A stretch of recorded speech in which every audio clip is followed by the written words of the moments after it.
Welcome to the NASCAR Craftsman Truck Series Ford 200 on Speed Channel. A beautiful day here in southern Florida. Temperature 83 degrees, just a little bit different than it was for practice and qualifying yesterday. A little bit warmer. Sun's bright, shining right now, so most of the guys think the track's going to be a little bit slicker because of the sunshine.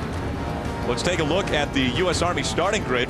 Up on the pole, his first one of the year, Bobby Hamilton claims the top spot, and teammate Chad Chapman on his outside. Looking at row 2, you've got the first of the Ultra Motorsports Dodges, that's Andy Houston, and one of the title contenders, Travis Quapple. Back in row 3, Brandon Witt qualified 6th. Tremendous run for him. Outside row 5, Ted Musgrave, the lead Ultra competitor, second in the points chase. Another title contender starts in the 6th row. Dennis Setzer will be on the inside of that row, and then Brendan Gaughan on the inside of row 7. That is where he qualified, but because of an engine change, he'll have to go to the back. And right there in the 27 Dodge, that's another Ultra Motorsports, is my old buddy P.J. Jones from road racing fame. Dorsey, outside row 9, another Ultra Dodge. Marty Houston, Andy's brother, gets his first start of the year, number 10. And if we go with teammates, Jack Sprague on the inside of row 11, the teammate of Travis Quapple. Carl Edwards will start on the inside of row 12 in the number 99. And alongside him, 5-time ARCA champion Frank Kimmel making a start. Our newly crowned Winston West champion Scott Lynch starts on the inside of row 13, and Tyler Walker makes his third start in the 5th Ultra truck. Kelly Sutton starting on the inside of row 14.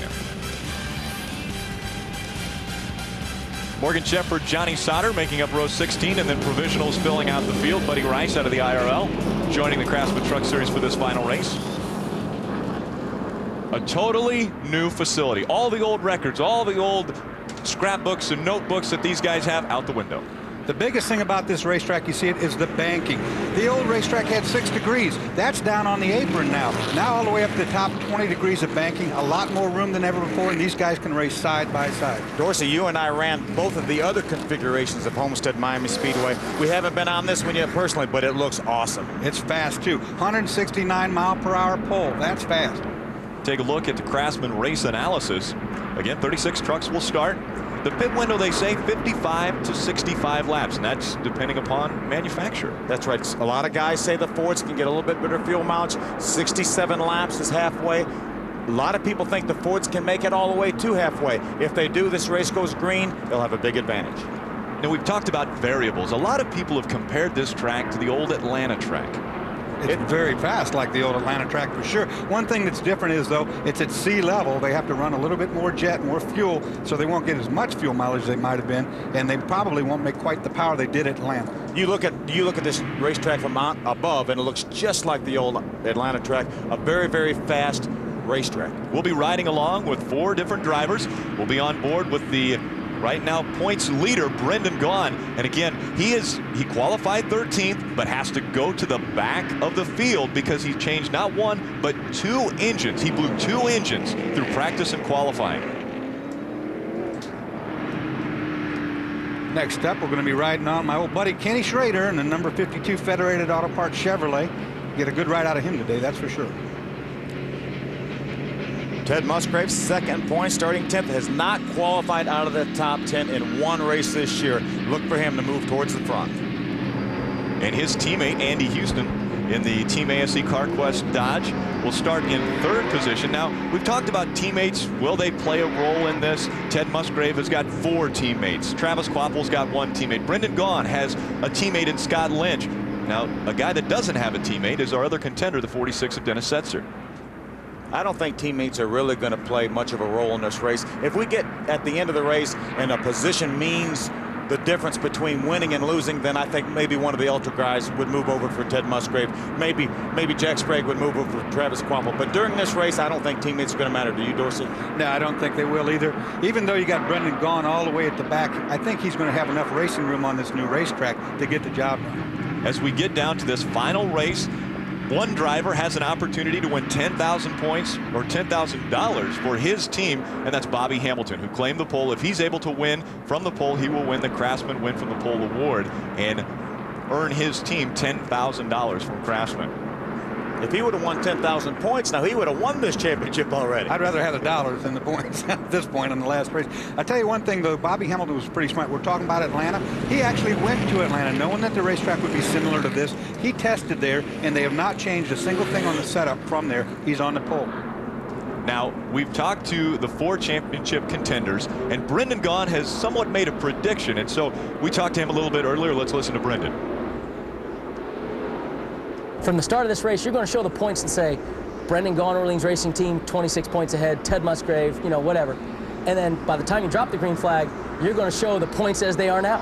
And it's going to be Ted Musgrave and Travis and Dennis Setzer, and Brendan Gaughan's going to be 4th. You know, and that's going to be neat for the fans to watch. Well, since this isn't going to air until after everybody's in their trucks, I'll let you in on the secret. We're going to come from the back, and I'm going to go to the white line. And I'm going to get right down on the bottom of this racetrack, this brand new, beautiful Miami Homestead Speedway.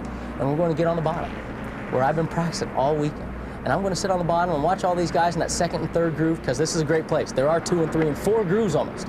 I'm going to watch them dance around up there, and I'm going to go right on the bottom and start passing people and take our Dodge to the front where it belongs. And so Brendan Gaughan making a prediction. He's going to go to the low side of the track. But there's been a lot of drivers that have driven on the low side of the track. Let's go down to Ray Dunlap. Well, thank you, Rick. Let's talk about Ultra Motorsports. Ted Musgrave won 3 races this year. Jason Leffler got a victory at Dover, and Jimmy Spencer won at New Hampshire. They did that in 4 different chassis that they own. Guess what? There are 5 Ultra Motorsports trucks here today, but none of them are any of the 4 that have gone to victory lane so far this year. Barry?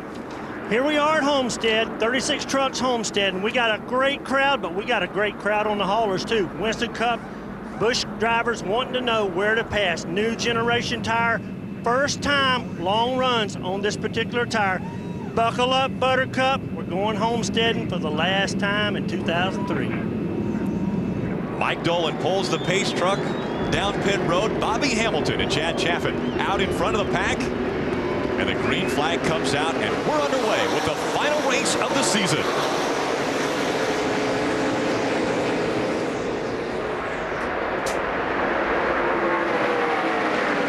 Trouble in the corner. This is going to stack up pretty good. That's Travis Koppel. What a save. What a save. Throw that thing right back up on the racetrack. That could have been the big one right there.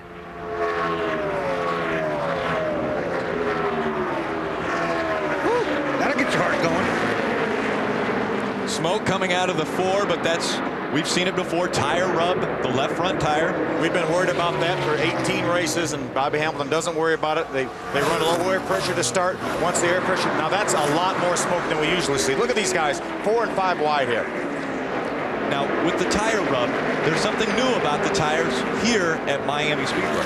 Barry touched on it. This is the new generation tire. This is actually the 2004 tire. It's a little bit softer, a little bit different sidewall than what these guys are used to. So you've got a brand new racetrack, a new type tire, a lot of variables for these guys to try to overcome. And as Barry said at the beginning, this is the very first long run, and we got another sideways truck, and this one's going to go around. That's the 7. Tyler Walker spins in the corner, and oh, very close. One of the Ultra Motorsports boys. We saw our point leader, Brendan Gaughan, just sneak by on the outside as Tyler Walker was spinning. And caution number 1 comes out as Tyler Walker can't handle it coming out of turn 4. Gets sideways. That would be one way that some of these teammates could change the outcome of this race, is if they start wrecking in the middle of everybody. I think we get a replay of that. We'll see how close Brendan Gaughan came. Let's see if we can take a look right now and keep an eye out for Brendan Gaughan. See, right there, that's a 7 truck right on the outside. Look at Brendan Gaughan right up against the wall there. See him, watch him sneak by on the outside. Very close call for our point leader. A different angle looking at Tyler Walker.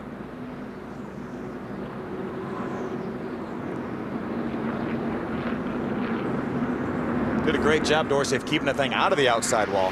Look at Brendan. This is what it looks like. You see him moving around up here. Clear. Come on down. Caution's out. Caution's out.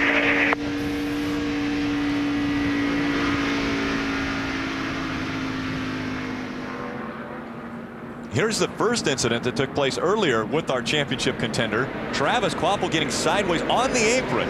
I think Terry Cook might have had something to do with that. Looked like Travis backed off going in the corner. Terry really ran up in there hard and got into him. Watch how sideways he gets here. Watch this.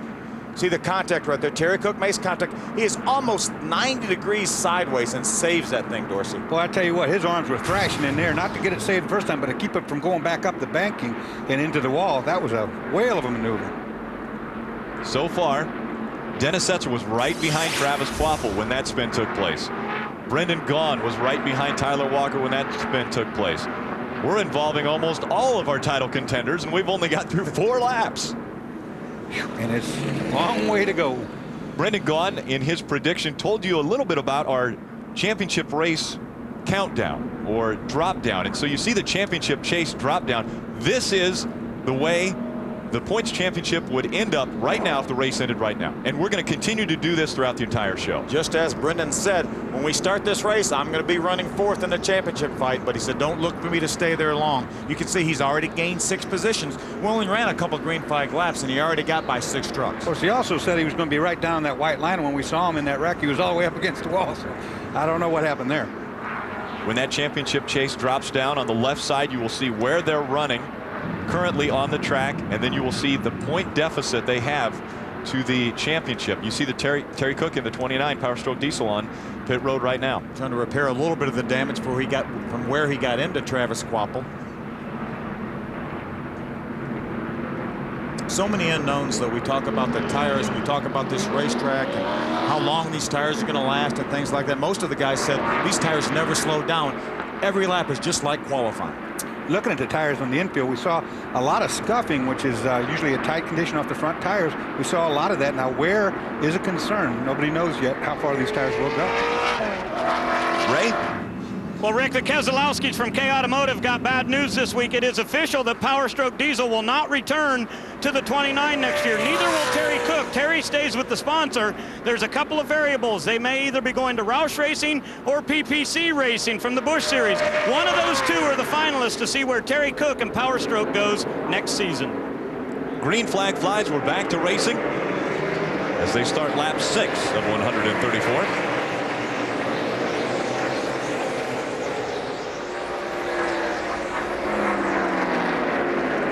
Dennis Setzer trying to make the pass as they go to the bottom of the line. Andy Houston trying to take over the lead from Bobby Hamilton. Side-by-side racing there. Ultra Motorsports, Andy Houston, Bobby Hamilton on the high side. See a good look at that smoke off the left front tire there. It's obviously not as bad as it was earlier, so it is getting better.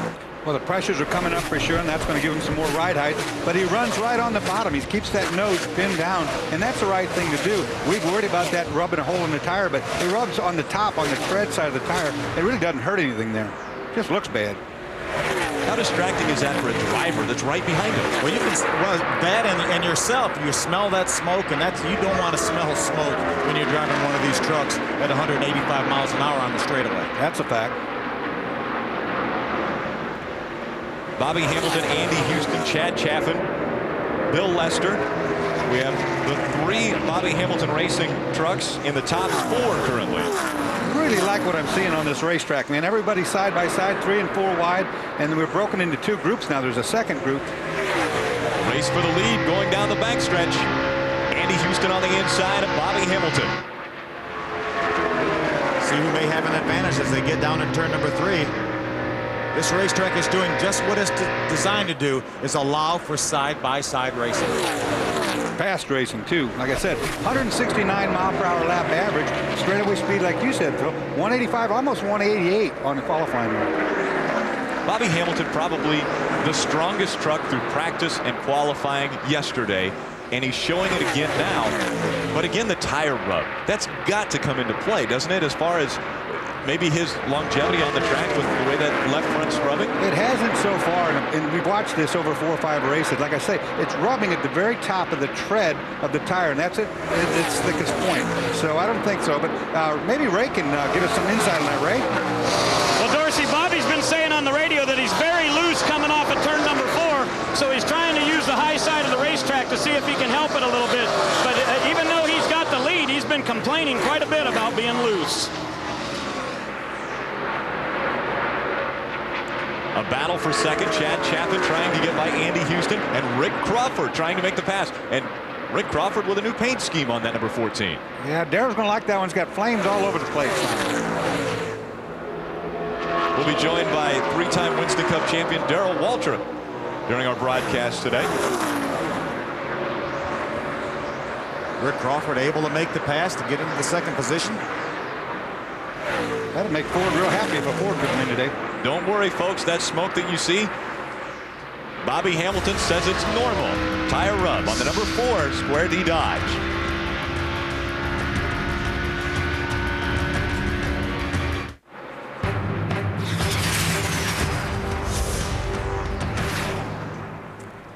Welcome back to Homestead-Miami Speedway. I'm Rick Allen, joined by Dorsey Schrader, Phil Parsons, and Darrell Waltrip. Hey, guys.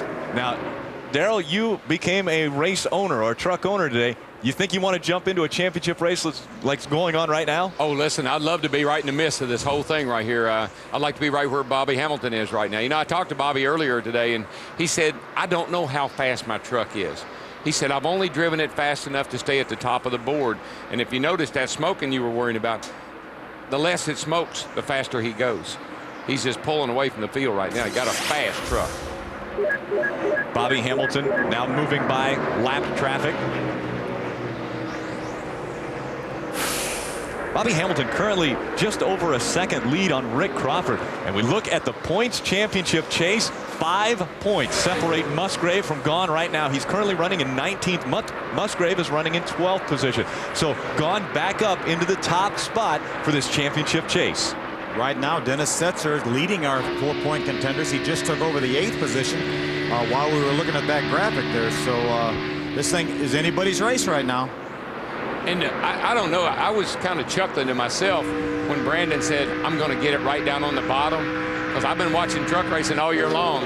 And if he does, it'll be the first time. He's a rim rider. You can't usually see the bottom. No, he's a rim rider.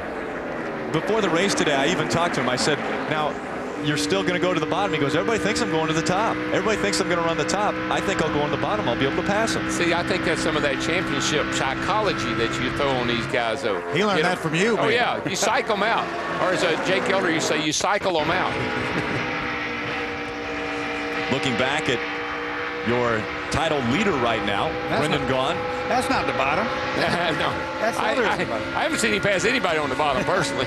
That's the other end of the bottom. That's the top. He wants Bobby Hamilton to keep waiting for him to come up under him, but I think he'll probably slide by on the outside if he goes back.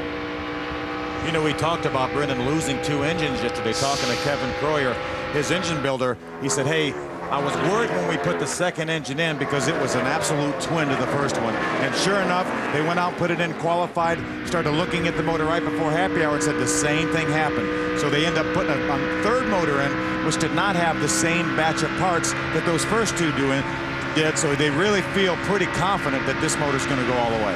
And you know, the thing about it is, Phil, I mean, we're late in the year. I mean, obviously, last race of the year. A lot of these parts have been used a time or two.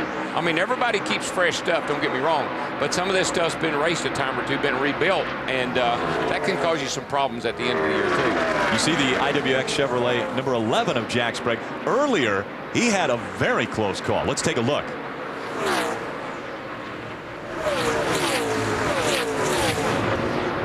Coming off turn number 4 here, you see the 2 IWX trucks together.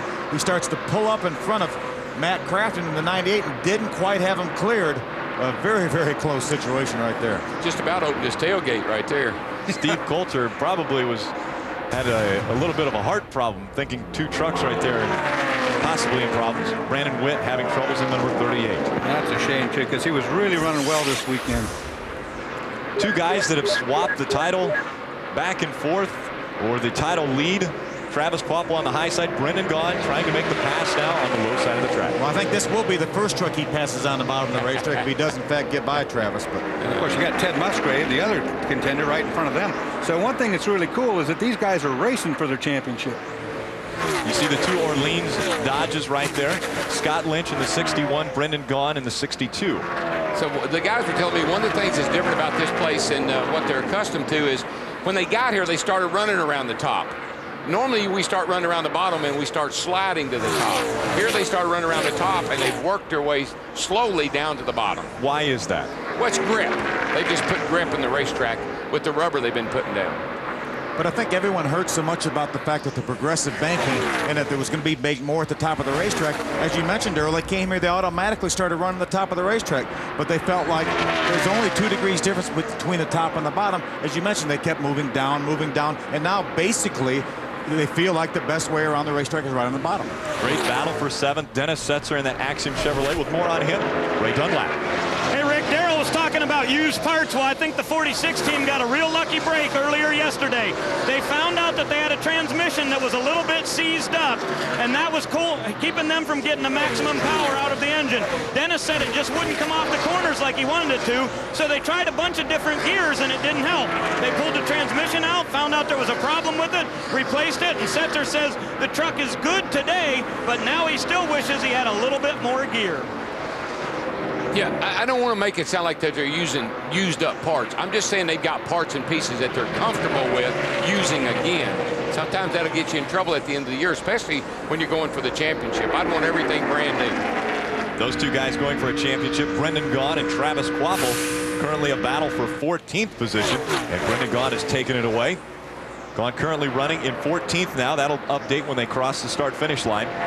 He still now has a 14-point lead over Setzer, who's 2nd in the championship But run. that can change so quickly. We saw when they started the race, Brendan was so far back that he ended up going from 1st to 4th. You come in and he have a bad pit stop on a caution flag, and you're liable to come in the point leader and come back out 4th.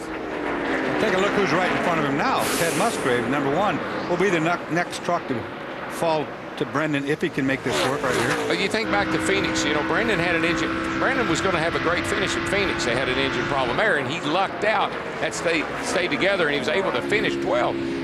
You know, they've had a string of engine problems here lately. Now, when you were running for your championship, you're driving in the car, and the guy that you're battling with that championship with goes by you, like Ted Musgrave right now. He's got Brendan Gaughan trying to go by him. How deflating is that for Ted Musgrave? Well, you want to keep him in sight. That's the main thing. I'd like to get right behind the guy I'm racing and let him know I'm still here. And Ted Musgrave knows that he's going to have a couple pit stops to work on that truck, too. We've seen those guys do some miraculous changes to that truck and make it better. We saw them win a race at Fontana when they moved the rear end housing. So they're no stranger to making major adjustments to make their truck better. Also, from what Ted said in his interview at the beginning of the show, he expected Brendan to come up through the pack like this. He knew it was coming. It's taken 28 laps for Brendan Gaughan to get all the way up to 12th position.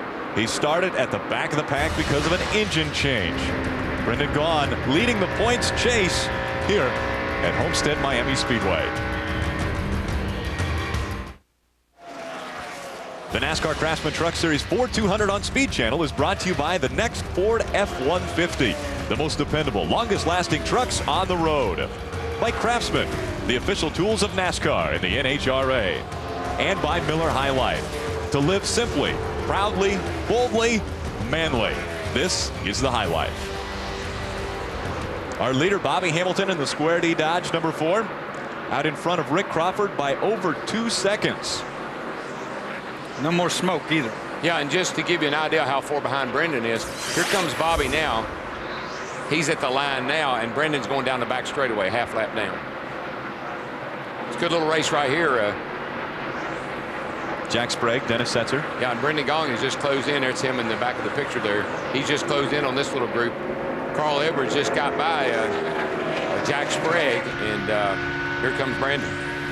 Brendan now has broken into the top 10 already after 34 laps of racing. Carl Edwards all the way up to 7th, and he just didn't get a good qualifying. He said they lost the racetrack somewhere yesterday in qualifying. He was pretty bad, so he's running well today. See, this is a good shot out of Brendan's onboard here. You see that right there?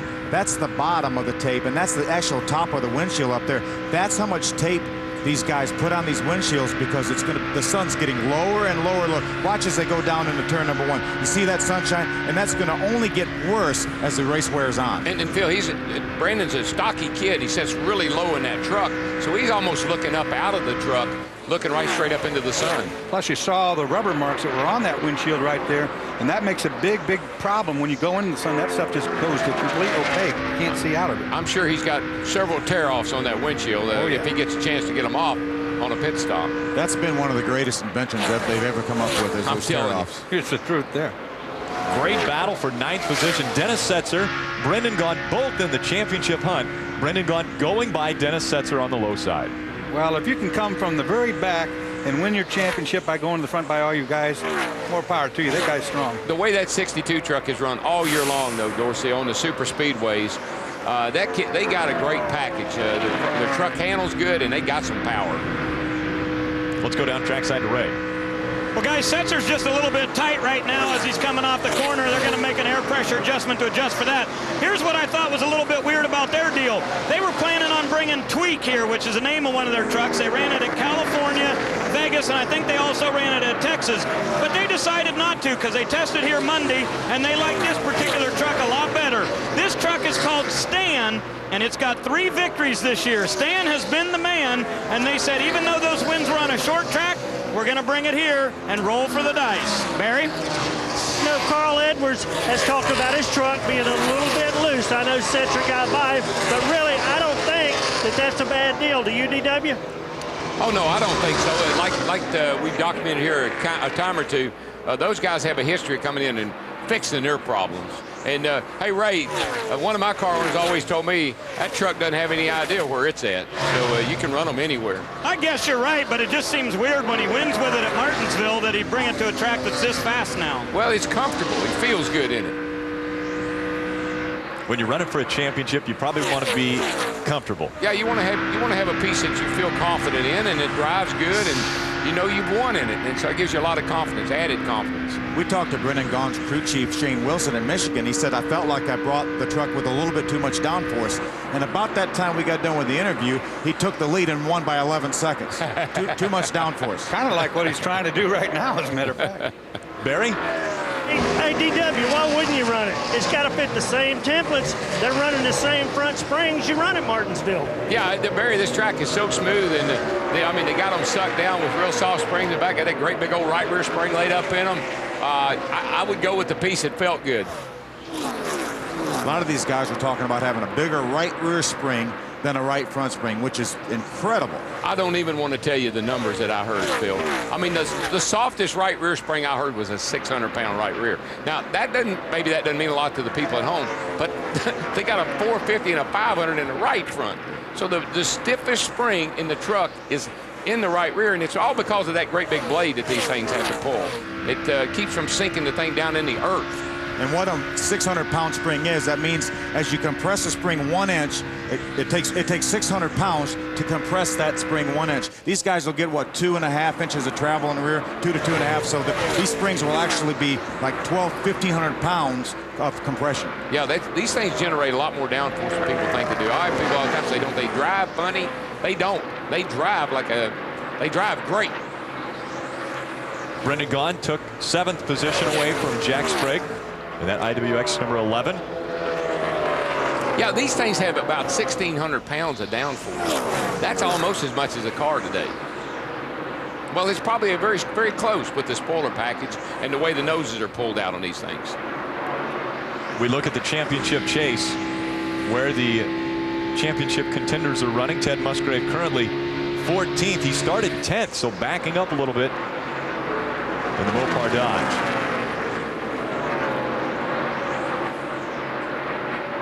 Travis Kvapil currently running in 16th position. 12th position is Travis Kvapil, excuse me. Started 4th. So Kvapil backing up as well. Well, yeah, but you got to remember how he got off to a shaky start. Yeah, he backed up sideways over there in turns 1 and 2. I thought he was going to be back there with Brandon the way they started off. He's lucky to be running it all right now after that. Exactly. That was a great save, no question about it. Dennis Setzer in the Axiom Chevrolet number 46, currently in 10th. He started 11th, so moved up 1 spot. Had a big announcement today that Dennis is going to be back with Morgan Dollar Motorsports. Chevrolet will actually be the sponsor on that truck, so they're looking for big things. Look to be in this championship again next year. Brendan Gaughan in the Orleans Dodge. Again, he qualified 13th. He's currently running in 7th But the story is he changed an engine, went to the back of the field, and is now running 7th. But do you know how much confidence that gives him, knowing he started in the back, he's raced his way up to 7th, he's smelling championship. Brendan Gaughan running for that elusive championship he's been looking for in the NASCAR Craftsman Truck Series. Bobby Hamilton leads this one.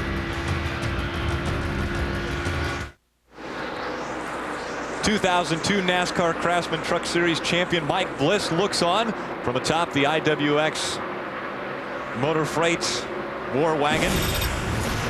Coming up at 7 p.m. on Speed, it's NASCAR Trackside with Mike Joy, Larry McReynolds, Jeff Hammond, and Michael Waltrip. The guys will be talking about this weekend's NASCAR triple header from right here in Homestead.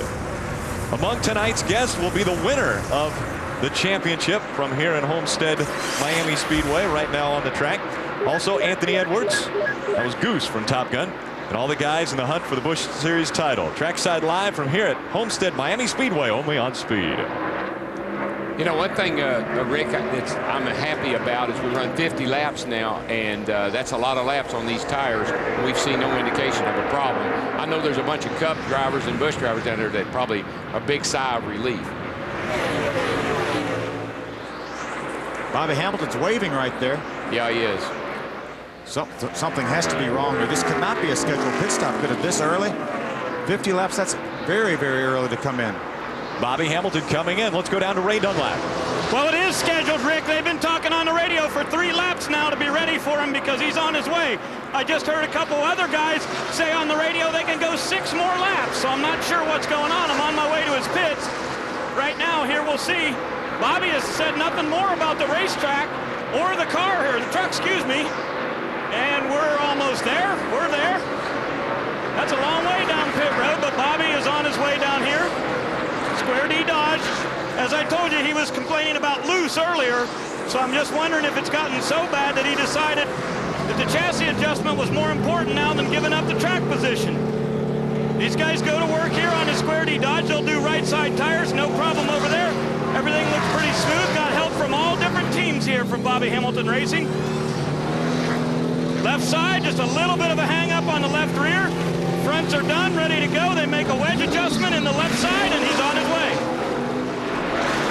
Put about a round of wedge in that thing, Darrell. Yeah, he's a little bit loose, but, you know, that ought to actually save fuel. But I think Dorsey may have hit on something there a little bit earlier in the show when he talked about sea level and the jets and stuff that they're having to run here for the engines. You know, not going to get quite as good a fuel mileage as they normally do. Plus, the way Bobby Hamilton's truck is running, you know, he's going to burn up a little more fuel because he's been carrying the mail.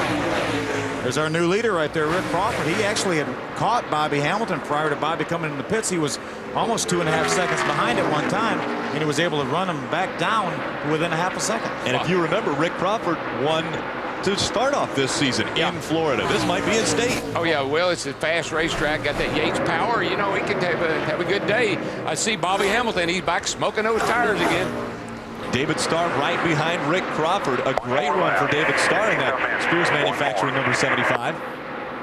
Isn't this Ford supposed to win the Ford-sponsored race? Isn't that how it's supposed to be written? I don't know, but I like those flames on the side of that thing. I knew you would like those flames. I like it. Darrell, let me tell you about those flames. Carlos D. Fernandez of Miami. He was named the winner of the 2003 Hispanic Heritage Art Contest, and he had the opportunity to design that paint job that's on Rick Crawford's truck.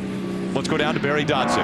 Ted Musgrave pulling in the Mopar pits here. We'll see what they're doing. They're going to the right side. The truck is tight. That incorporates fuel mileage that you cannot calculate. 2 rounds of wedge has a left rear. It'll be 4 tires. Left sides are going on now. Looks like a pretty good stop. Truck's full and gone. Great stop. Ended up taking a little tape off the grill too, so he must be running a little bit warm out there. Here comes the 46 of Dennis Setzer. Let's go to Ray. Well, guys, keep in mind the 2-truck of Andy Houston is just pitted, and he's in the stall right in front of Dennis Setzer. They said be prepared for him to leave, but that won't happen because they aren't done with their stuff. So here comes the Axiom and Computer Associates Chevrolet. The last time for this sponsorship, the last time you'll see it, red and blue. They're going to go with a wedge adjustment there because he was tight all the way through the center. 1.5 rounds for Setzer on the right side for wedge. These guys go to left side. Earlier today, they had talked about having a Busch Grand National crew pit these guys, but these are the guys that got him in this championship championship chase. 19.2 for Setzer as they get 4 tires. Dennis Setzer making his way back out onto the track. And here comes your points leader, Brendan Gaughan, in the Orleans Dodge. Comes in. He was trying to lead a lap, but he just finally had to come in. He can't afford to run out of fuel. So 3, Barry 2, Dodson. 1. Tell you what, I got bad news for everybody, boys. He's really, really happy with this truck. Shane says I'm going to free it up just a little bit, quarter turn down on the track bar because the track is going to get tighter. Now on the left side, great pit stop going on. Left's going on now. Should be full of fuel. Excellent pit stop, down and away. And Travis Quaffel's in down here. He's getting 4 tires. They were on the right side. Little problem on the, big problem on the right front. Jackman around. It's going to really slow that pit stop down. It looked like the guy had to pick up another lookout off the ground. He did, Phil, and the NASCAR inspector was right there over his shoulder, so he had to get it back on. David Starr in the Spears Manufacturing, number 75, out in front of the pack after 59 laps. He claims 5 bonus points, which all of these title contenders would love to be able to grab. Yeah, I know that. I'm pretty sure Brandon was trying to stay out there as long as he could to possibly pick up that 5 points, but like I said, he cannot afford to run out of fuel. These trucks are so, because of the big cab, you can see, looks like David starts slowing now to come in the pits, as you see. There's 11 and 46, good battle right there. But these trucks have such a big cab, they're not as smooth and slick in the air as the cars. If you run out of fuel coming off turn 4 and don't quite make pit road, you might not make it all the way back around. Yeah, they don't glide too well. Plus, you also run the risk of melting a piston down because of the sea level thing we talked about before. You can't be off the throttle or be partial throttle around here very much without running the risk of really sending that piston temperatures really high.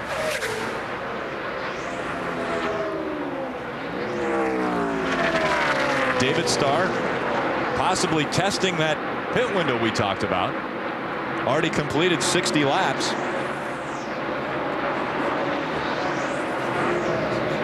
When you're running for a championship, things have got to go very, very clean. Travis Quappel had that problem in the pits. Yeah, you can see the right front guy up there, and see the lug nut fall on the ground ground there. He picks it up. He picked it up. he definitely picked it up. He picked it up. I don't know what he did with it, but he did pick it up. Now, when those guys pulled the wheels off, a lug nut could have been stuck in the gun and dropped out from one of the tires that he pulled off, right? Or wrong? That's what I'd be telling that NASCAR Exactly guy. what I'd be saying. I like that theory. That's right. Let's go down trackside to Ray. Thank you, Rick. David Starr was in. They got 4 tires on his Spears Chevrolet. Now, Chris Beeson is normally the rear tire changer, but he's home. His wife was having a problem this weekend. He was not able to be here, and they had a little bit of a hang-up as they brought in a guy to do the rear tires in place of Chris Beeson. He fell down on the way around, so Starr had about a 3-second longer pit stop than they had hoped for. Ray, I know that several of the truck teams here are using some different crew members this weekend, trying to improve their pit stops, knowing that this thing had a green flag kind of look to it from the get-go. Let's go down to Barry Dodson. John Wood's in, taking advantage of fuel mileage. Right side's going on now. He had been tight. Carl Edwards had been loose. Dropped the jack. Pretty good stop on the right side. Going around the left side now. Left side's going up. Tires going on. Got to get it full. You know these guys are looking for a mileage race if they get some cautions down and away. John Wood coming out 18 seconds. His teammate, Carl Edwards, leading a lap. And again, the Roush trucks with the best fuel mileage. We've seen that all year. And, you know, it's paid dividends before. Dorsey stays on the racetrack there. You see Bobby Hamilton right behind Carl Edwards. He has run 64 laps. Can he go 1 or 2 more laps, he would probably get in his window and be able to run this entire race on 1 pit stop.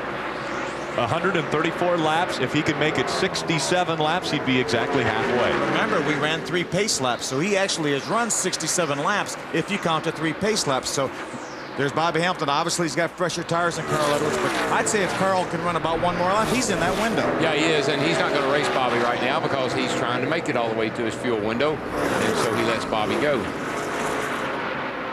That puts Bobby back on the lead lap. Right now, only 3 trucks on the lead lap by virtue of Carl Edwards staying out so long.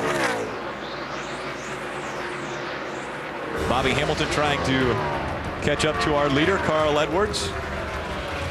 staying out. We'll be back for more of the Floored 200. Tomorrow morning at 10 a.m. be sure to tune into Speed to see the Winston Cup drivers take to Homestead-Miami Speedway for their final practice before Sunday's season finale. It's Winston Cup happy hour from here at Homestead-Miami Speedway tomorrow morning at 10 a.m. Eastern, live right here on Speed.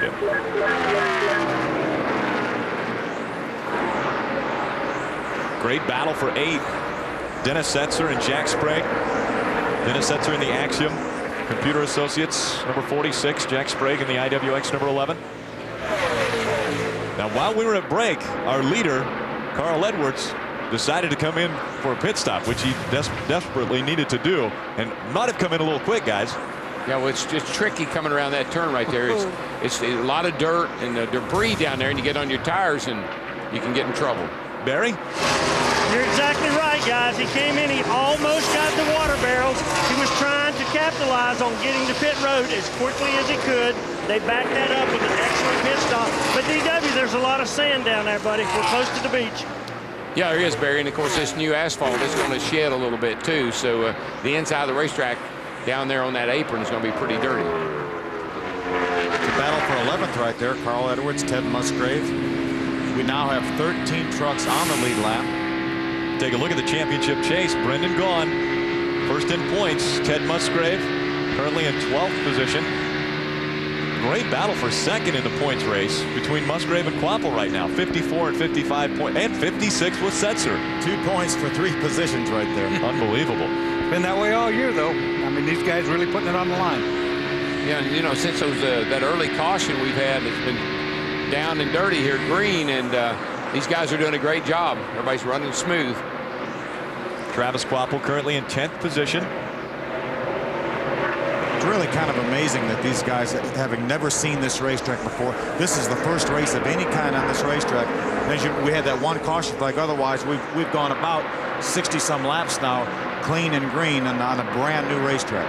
And you can't say it's because they're not being aggressive. We've seen that at the start. These guys are racing hard. Currently in 4th in the points chase, the championship chase. Dennis Setzer is in 9th position on the racetrack. Started 11th. There's Travis Quapple right behind him.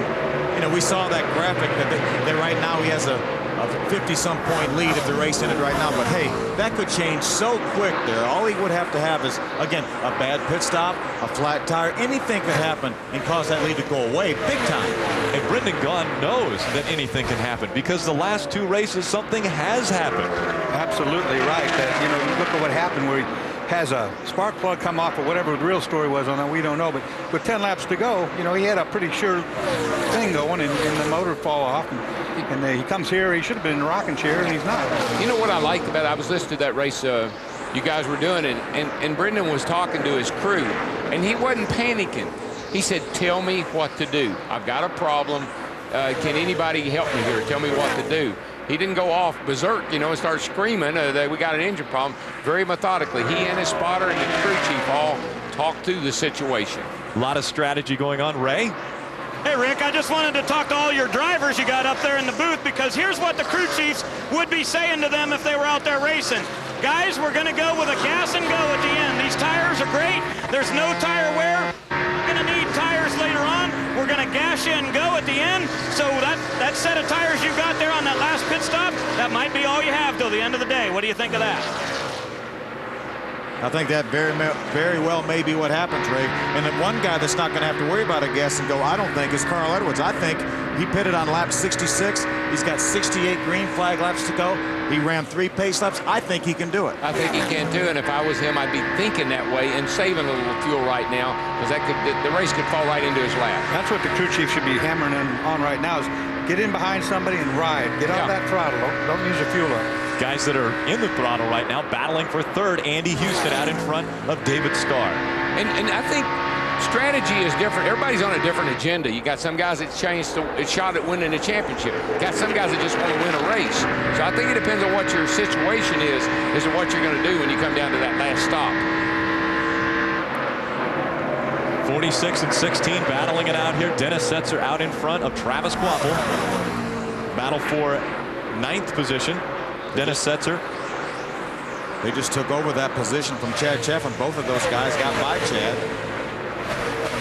And what I'm talking about, Rick, is you can't, if you're Brendan, you can't let what somebody else does dictate what you need to do to win the championship. So if a race gets away, a win gets away today, but you win the championship, that's the big picture. That's what you want to think. And Brendan brings a little bit of a different mentality to this sport because he's played at Georgetown in basketball. He's played football. He came in and he said, you know what, I'm going to win. I'm not worried about how many points or how many places I have to be. I'm going to win this race. Yeah, but that's a great strategy until now. Now I want to win the championship. You can't win this battle and lose the war. Championship chase, Brendan gone 51 points in front of second place Travis Kvapil right now. And Kvapil has moved ahead of Musgrave, who had moved ahead of him after Phoenix. A good battle shaping up for the lead right now. Bobby Hamilton in the 4 has finally caught Crawford's Ford there. And looks like he's going to start working him over. Yeah, Bobby. I'm sorry, Phil, go ahead. As Dorsey mentioned, or Rick mentioned earlier, Bobby Hamilton has been good since they unloaded. He has been so wicked fast. I talked to him just like Darrell did this morning. I said, I don't know how fast my truck will run. He said, as Darrell mentioned, I've only run fast enough to stay faster than everybody else. And it looks like today he's got a little bit left. Well, he does, and if he doesn't have any mechanical problems or anything, he's got this thing dialed in for this racetrack. After I was 81, really... Oh, sorry, we got to run away for just a second, DW. We'll come back to more exciting racing. Rick Crawford out in front of Bobby Hamilton and David Starr for the Ford 200. Danny Briggs Jr. of Mechanicsville, Virginia, was the winner of the Craftsman National Promotion Fly Around the Track, in which he won a flight in the famed Goodyear blimp cruising around the Miami Homestead area. Although he's afraid to fly, he went up and enjoyed the ride. I want to thank the good folks at Craftsman. Other prizes that he was able to claim: a lap in the pace truck today, 4 tickets to all 3 races this weekend, and a seat at Saturday's truck banquets. Pretty good view from up there. Thank you to Craftsman. And we're back to our leader, Rick Crawford. Rick Crawford just really, I don't know, he got away from Bobby. Bobby was all over the back of him there, and all of a sudden Rick just pulled out a big lead on him. Rick's truck is really handling down the straightaway though, Dorsey. Yeah, that's what we want, to handle down the straightaway. It makes your life a lot better. That's the way I like from the handle. Robert Yates horsepower is getting down that straightaway good. Ray, what's happening? Hey, Rick, if you were leading the race and you were in Florida, wouldn't you want to have a gator in your pits? Well, Rick Crawford does. Gene Gator Norris is the crew chief down here, or not the crew chief, excuse me, he's the jack man down here for Rick Crawford. But this week, he's got something else on his mind because he is heading to Key West to get married to longtime girlfriend Susie. Now, they were supposed to get married out in Vegas, but Susie said, I want to do it by the beach. And there's a lot of sand in Vegas, but no real beach. So they decided Florida was the best spot. So good luck to Susie and Gator. Here are our teammates, Travis Kvapil and Jack Sprague in the 11. Travis Kvapil out in front in the 16. Think Sprague let him go right there? Oh, I think so. Jack hasn't run as well. He was complaining about the handling of the truck earlier. That was really strange because of the way they qualified. Travis qualified very, very well. And you would think they had the same setup on the 2 trucks, but maybe not. Jack way at the back. In fact, almost didn't make it in the show. They made a lot of changes to that 11 truck, trying something different. They tried it Monday. They had an open test day for all the Truck Series competitors. They had that truck. I talked to Jack yesterday. He said this truck will not turn. He said it's the tightest truck no matter what is anything I've ever driven.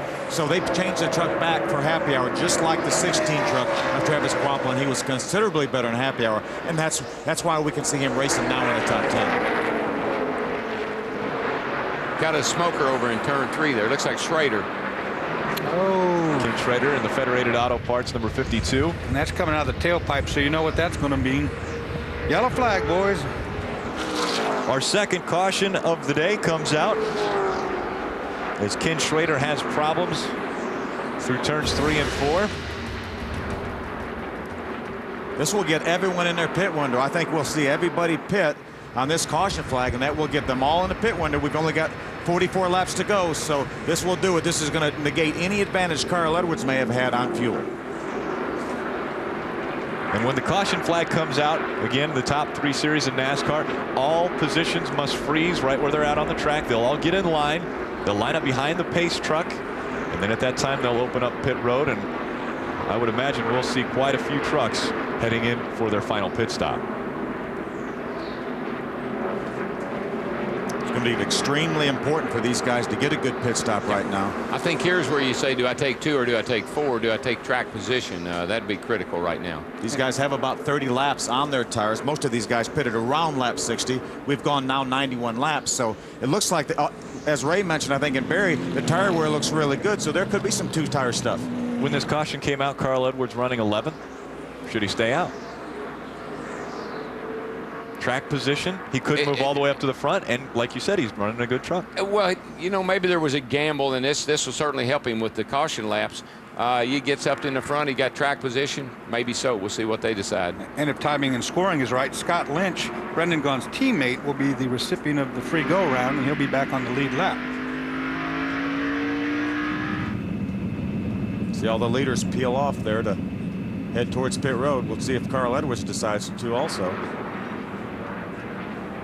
He'll be the next one to make the move if he does. Yeah, he will. He's down.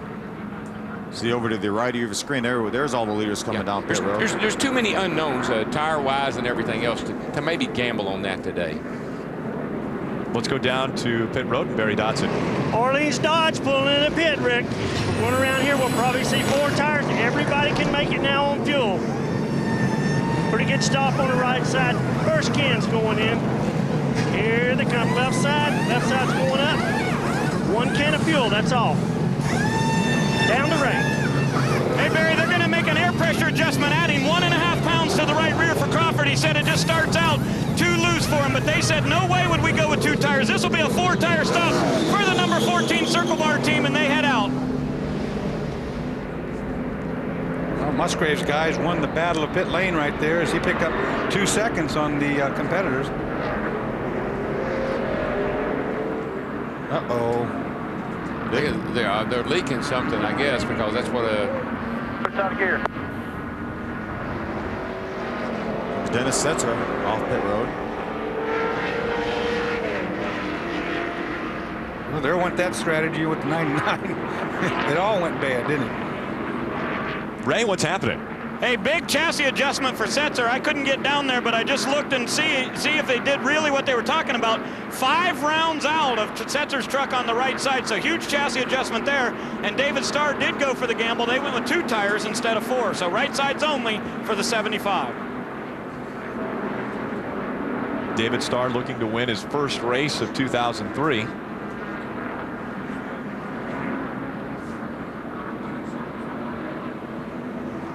Working on the caution lights as well. See Carl Edwards making his way back to the racetrack. They had to push that truck to get it going, so not sure exactly what went wrong there, but they took a long time on pit road. He will be the last truck on the lead lap off pit road. Let's go down to Barry Dodson. Well, we don't know yet what happened to the 99. I'm on the way down there, but I do know that Ted Musgrave is back in for more adjustments. And guess what, Phil? It looks like they may be moving the eccentric again. That sure worked for him at California there, didn't it, Barry? Yeah, you see with the tape measure right there, the guy with a tape measure, they're measuring, they have to have some reference point. There's an eccentric, which means an oblong bolt at the very front of the trailing arm. They're going to move that rear end housing. That's trying to make that truck better. You know, I couldn't believe it when they did last time. I said that was a desperate move, and then he proved me wrong because it just picked up a ton. Go. And now they're doing that same thing again. Barry? I know what happened now. Just got confirmation from Jack Roush. It bottomed out and broke off the flywheel. That's how low these trucks are getting down on the racetrack. Back to you guys. Okay, and what we're talking about, when it bottomed out, the flywheel ring gear hit the ground and it knocked the ring gear off. So now the starter motor can't engage the engine to start it, so they're going to have to pop start it every time he goes in the pits, and that's what we're seeing. But hopefully this is going to be his last pit stop. He's obviously going to have enough fuel, and the tires should be good for this for the end of the race. So he should be done with this pit stop. So that's the good news. We've got a tight battle for the championship. We've also got some tight coming off of pit road If you take a look at Andy Houston, number 2. See him pulling out right there. That's Andy, the white and red and blue truck. Look at his teammate there. Oh, he got squeezed. Oh. Ran right into the 46 of Dennis Setzer. Ray? Travis Kvapil just came back down pit road. The problem is they lost a lug nut again on that one, but this time he left and went back out. The official said, no, I saw it. There was no lug nut there, so they had to come back down. So that'll be very costly in track position for the 16. He did get that lug nut back on, but he did have to come back down pit road a second time. He tried to pick it up there. You saw that pit stop. That's the kind of things that you don't need to have happen when you're racing for a championship, that's for sure. It's amazing how many problems these guys have had on this last pit stop. Certainly Travis, from the very first lap on, has had nothing but grief all day and still running one. And this pit stop right here, this round of pit stops, probably the most important pit stops of the entire season for these guys. You certainly don't want to get it wrong like we're seeing a lot right now, and that's tension. That's the pressure these guys are under. David Starr out in front of the pack. We'll be back for more green flag racing from Homestead-Miami Speedway.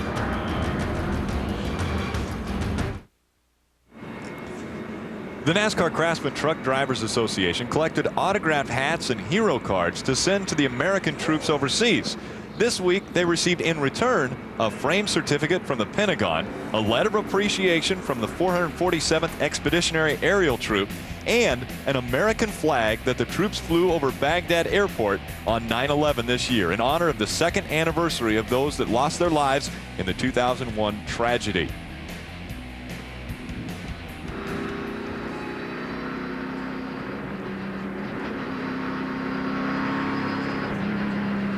Andy Houston right there, the Team ASA CarQuest Dodge. Andy's currently being shown in the 6th position. Andy will be back in that truck all year next year. Good for him. David Starr leads the field. They're trying to get the track dried from problems earlier. We'll be back to green flag racing after this.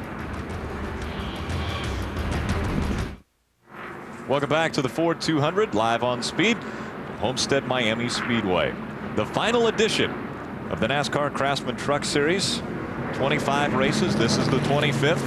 And it's all come down to this one. 4 drivers come into this race battling, just 39 points separating them. You know what I see? Brandon's in 5th right there. But look who he's surrounded by. People that are not trying to win a championship.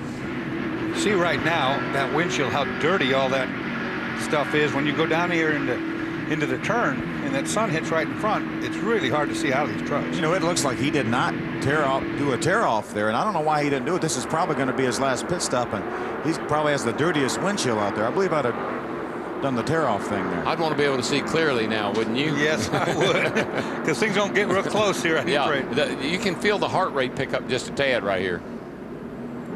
Pace truck makes its way down pit road. David Starr sets the pace in the Spears Manufacturing 75 as they come back to the green flag.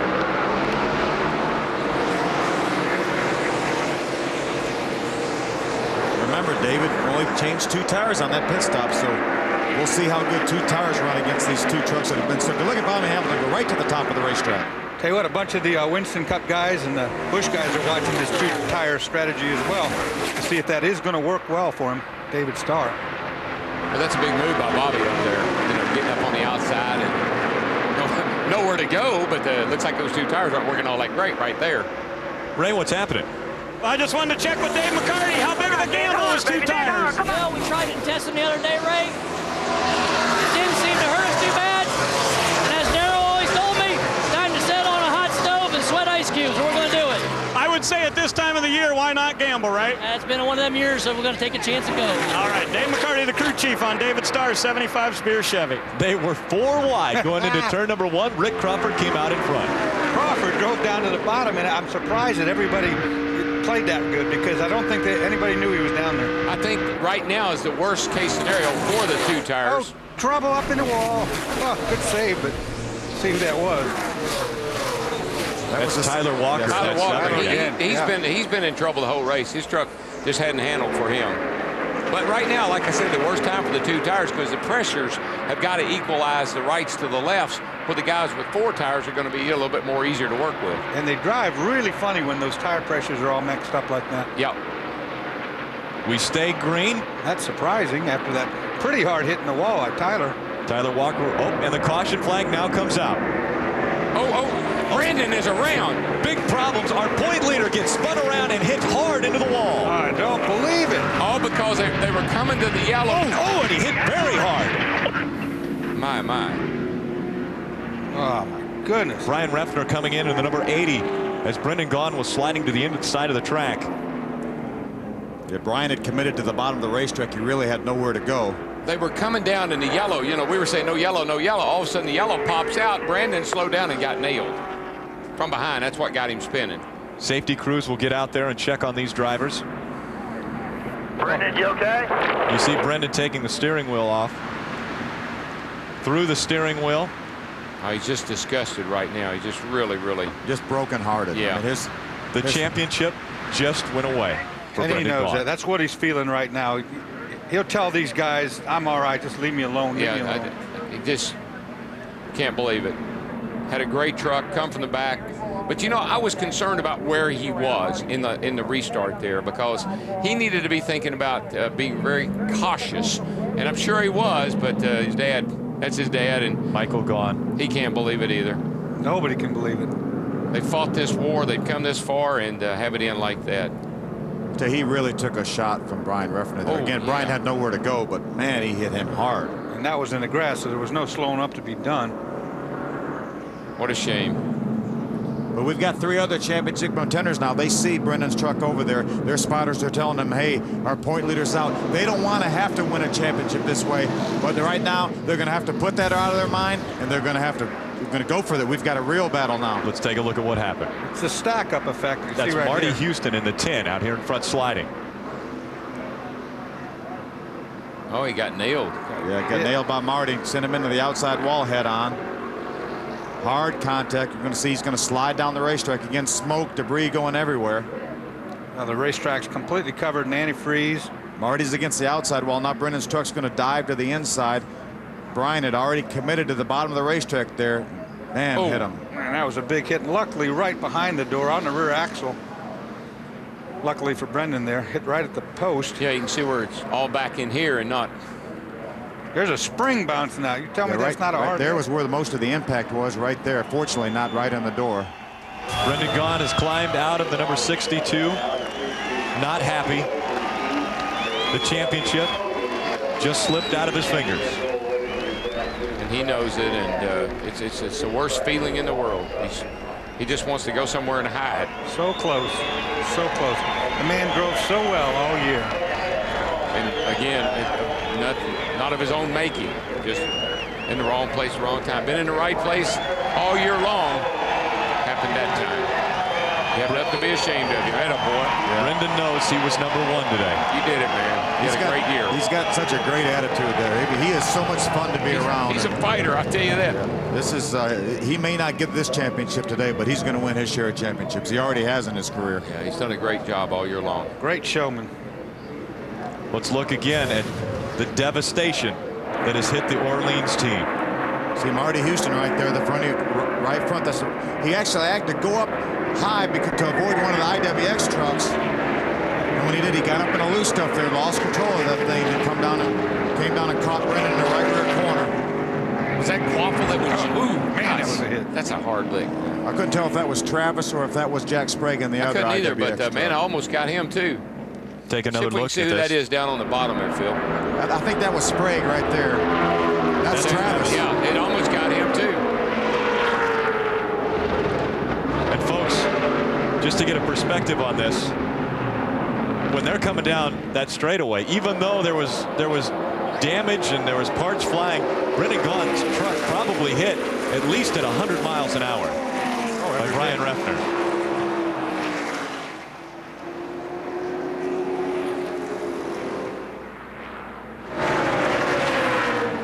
Look how close. I mean, Quaffle was right there. And of course, not an intentional situation. Nothing you can do. Just one of those racing things like we talk about, but there's a championship shot right there. And nobody wanted to see it end this way. No one. Not Ted Musgrave, not Travis Kvapil, not Dennis Setzer. They want to win a championship by beating the other drivers. I think that was Brendan's teammate right there. I think the other car, the other truck, 61 truck, got in the wall as well.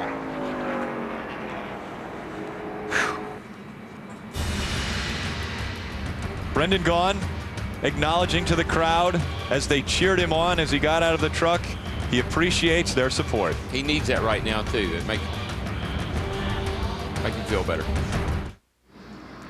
Coverage of the NASCAR Craftsman Truck Series Ford 200 on Speed Channel is brought to you by the next Ford F-150 and by Super Chips, the official automotive performance chip of Roush Racing. Max Micro Tuners give you more power for tow and go.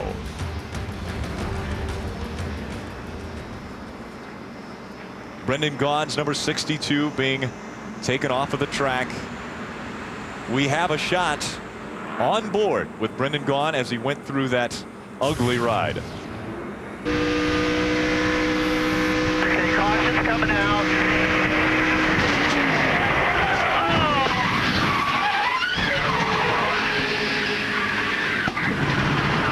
Watch out.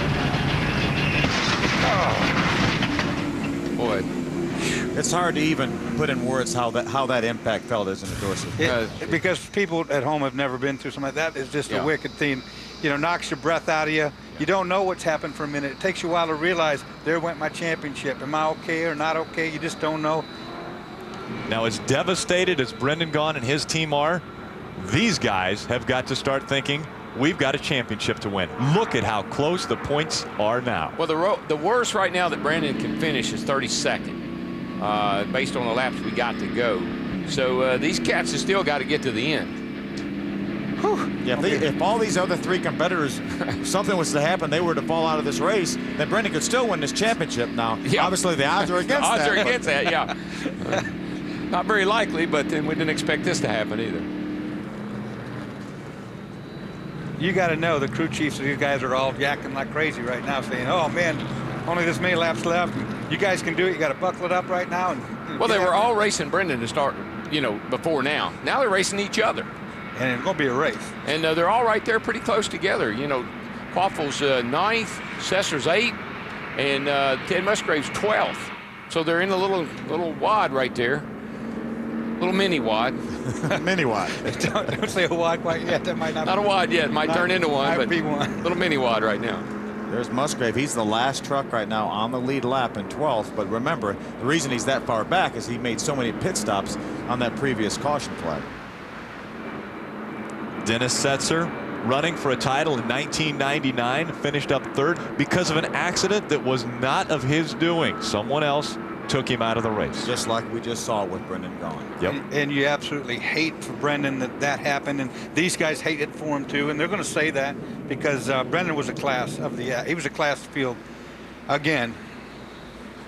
Dennis Setzer being shown in 8th position. Travis Kvapil being shown in 9th. And again, the reason that we are under caution is because of this problem coming out of turn 4.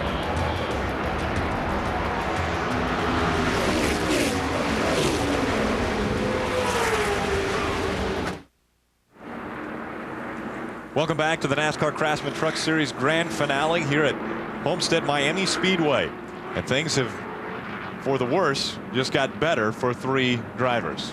Yeah, the sun's going down, and of course it's already gone down for Brendan, but got 3 guys here that's in a hot battle now. I mean, we're going to see some real action.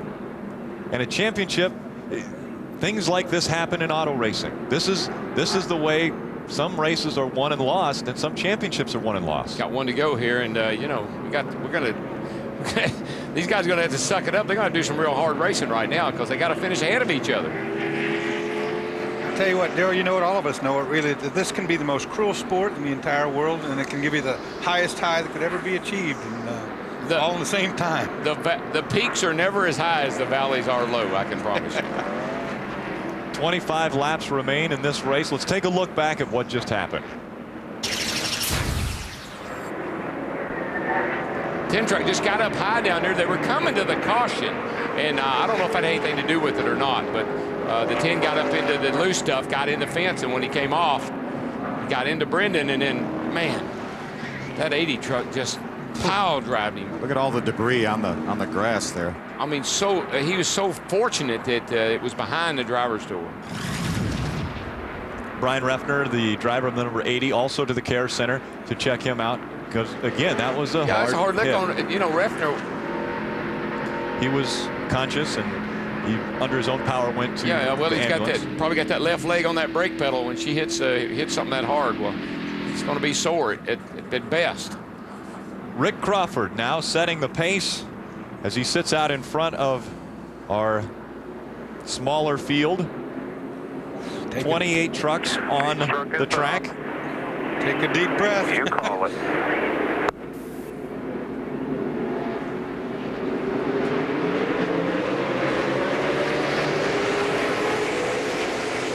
You talk about every position counting right now. Every position for these guys counts. Yeah, and the 3 guys left are right together.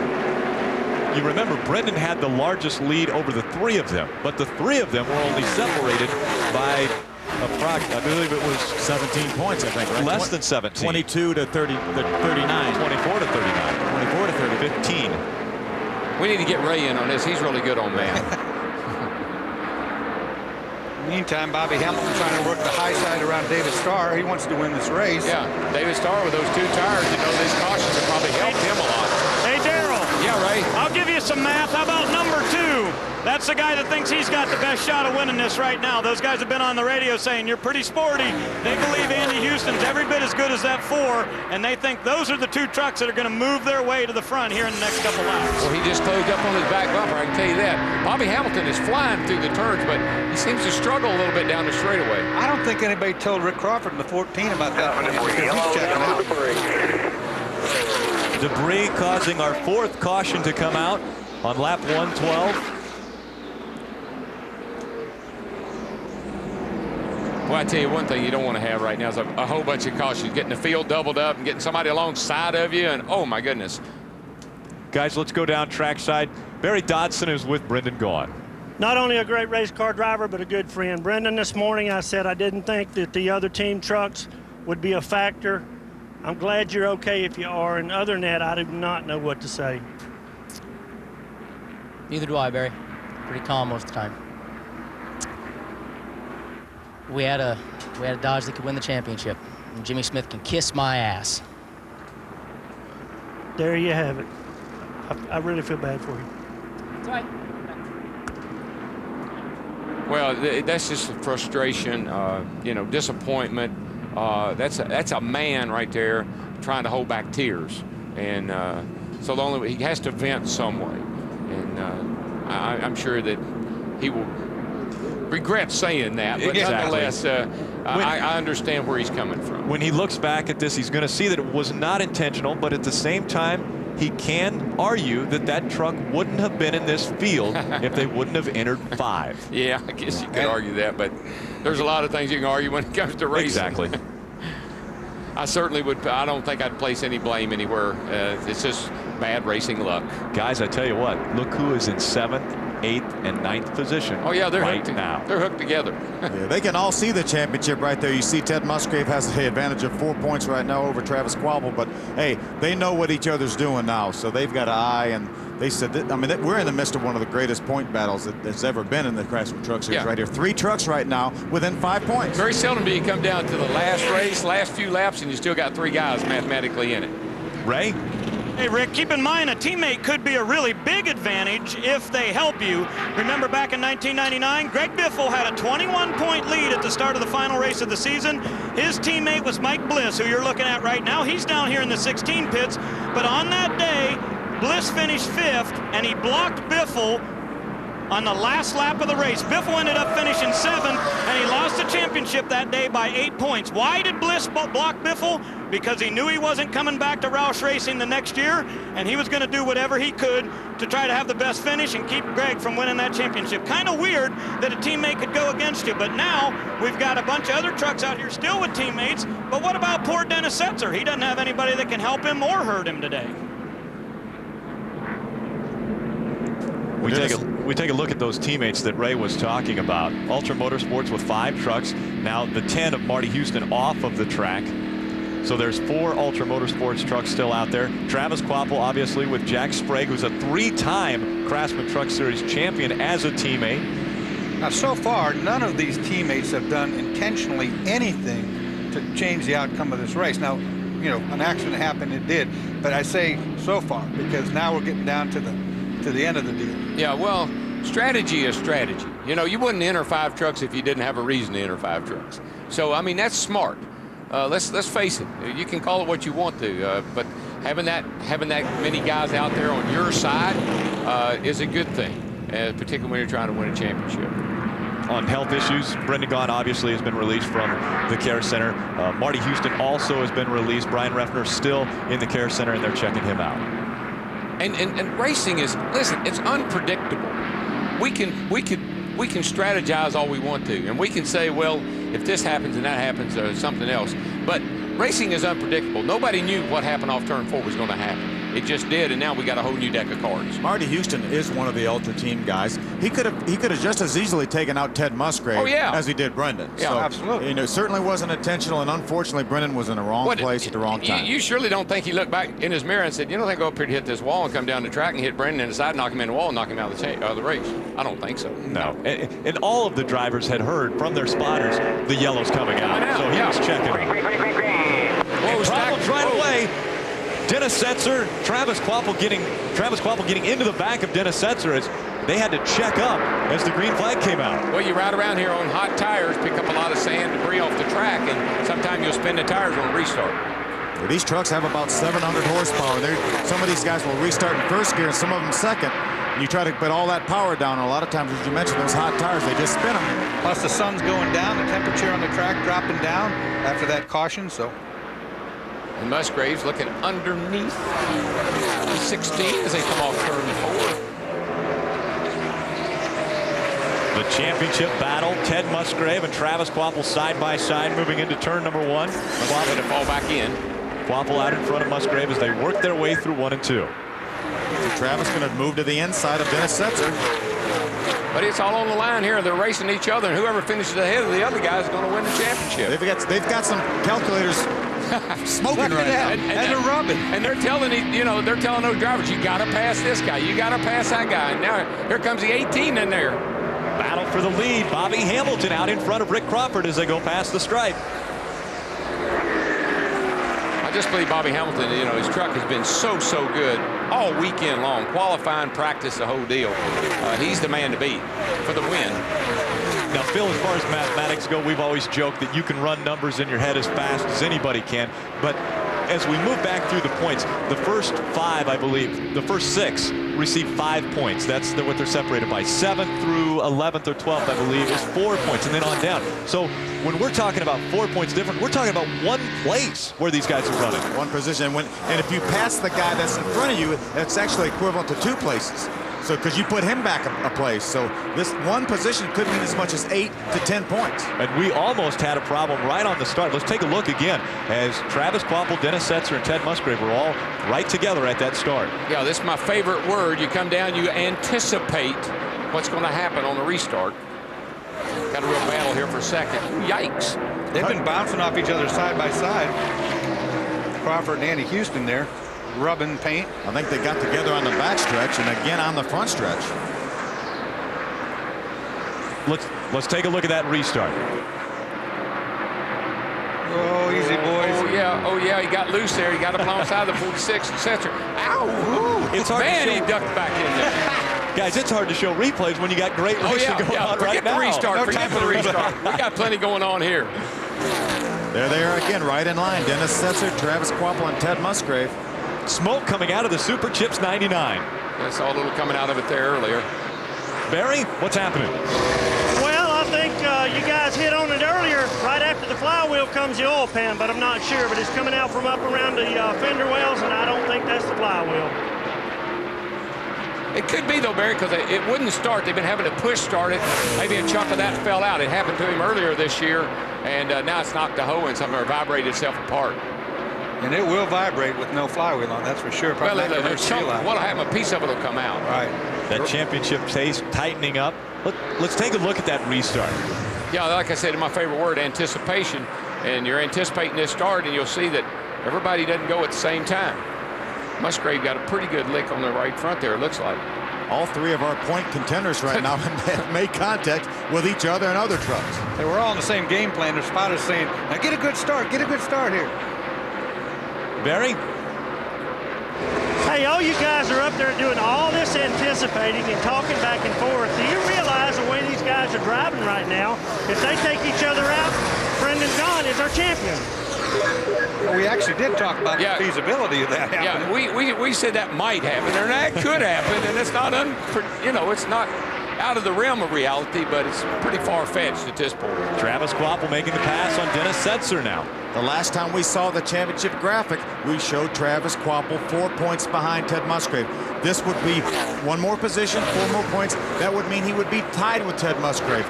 But by virtue of the fact that Ted Musgrave won more races, he would win the tiebreaker. Yeah, but Ted can't keep up. He didn't seem to be able to keep up with Setzer and Kvapil, so they seem to be getting away from him. They're tied right there. Ted Musgrave, Travis Kvapil with 11 laps to go. Does it get any closer than this? And it's up to the Chevrolet boys to figure this deal out for themselves here.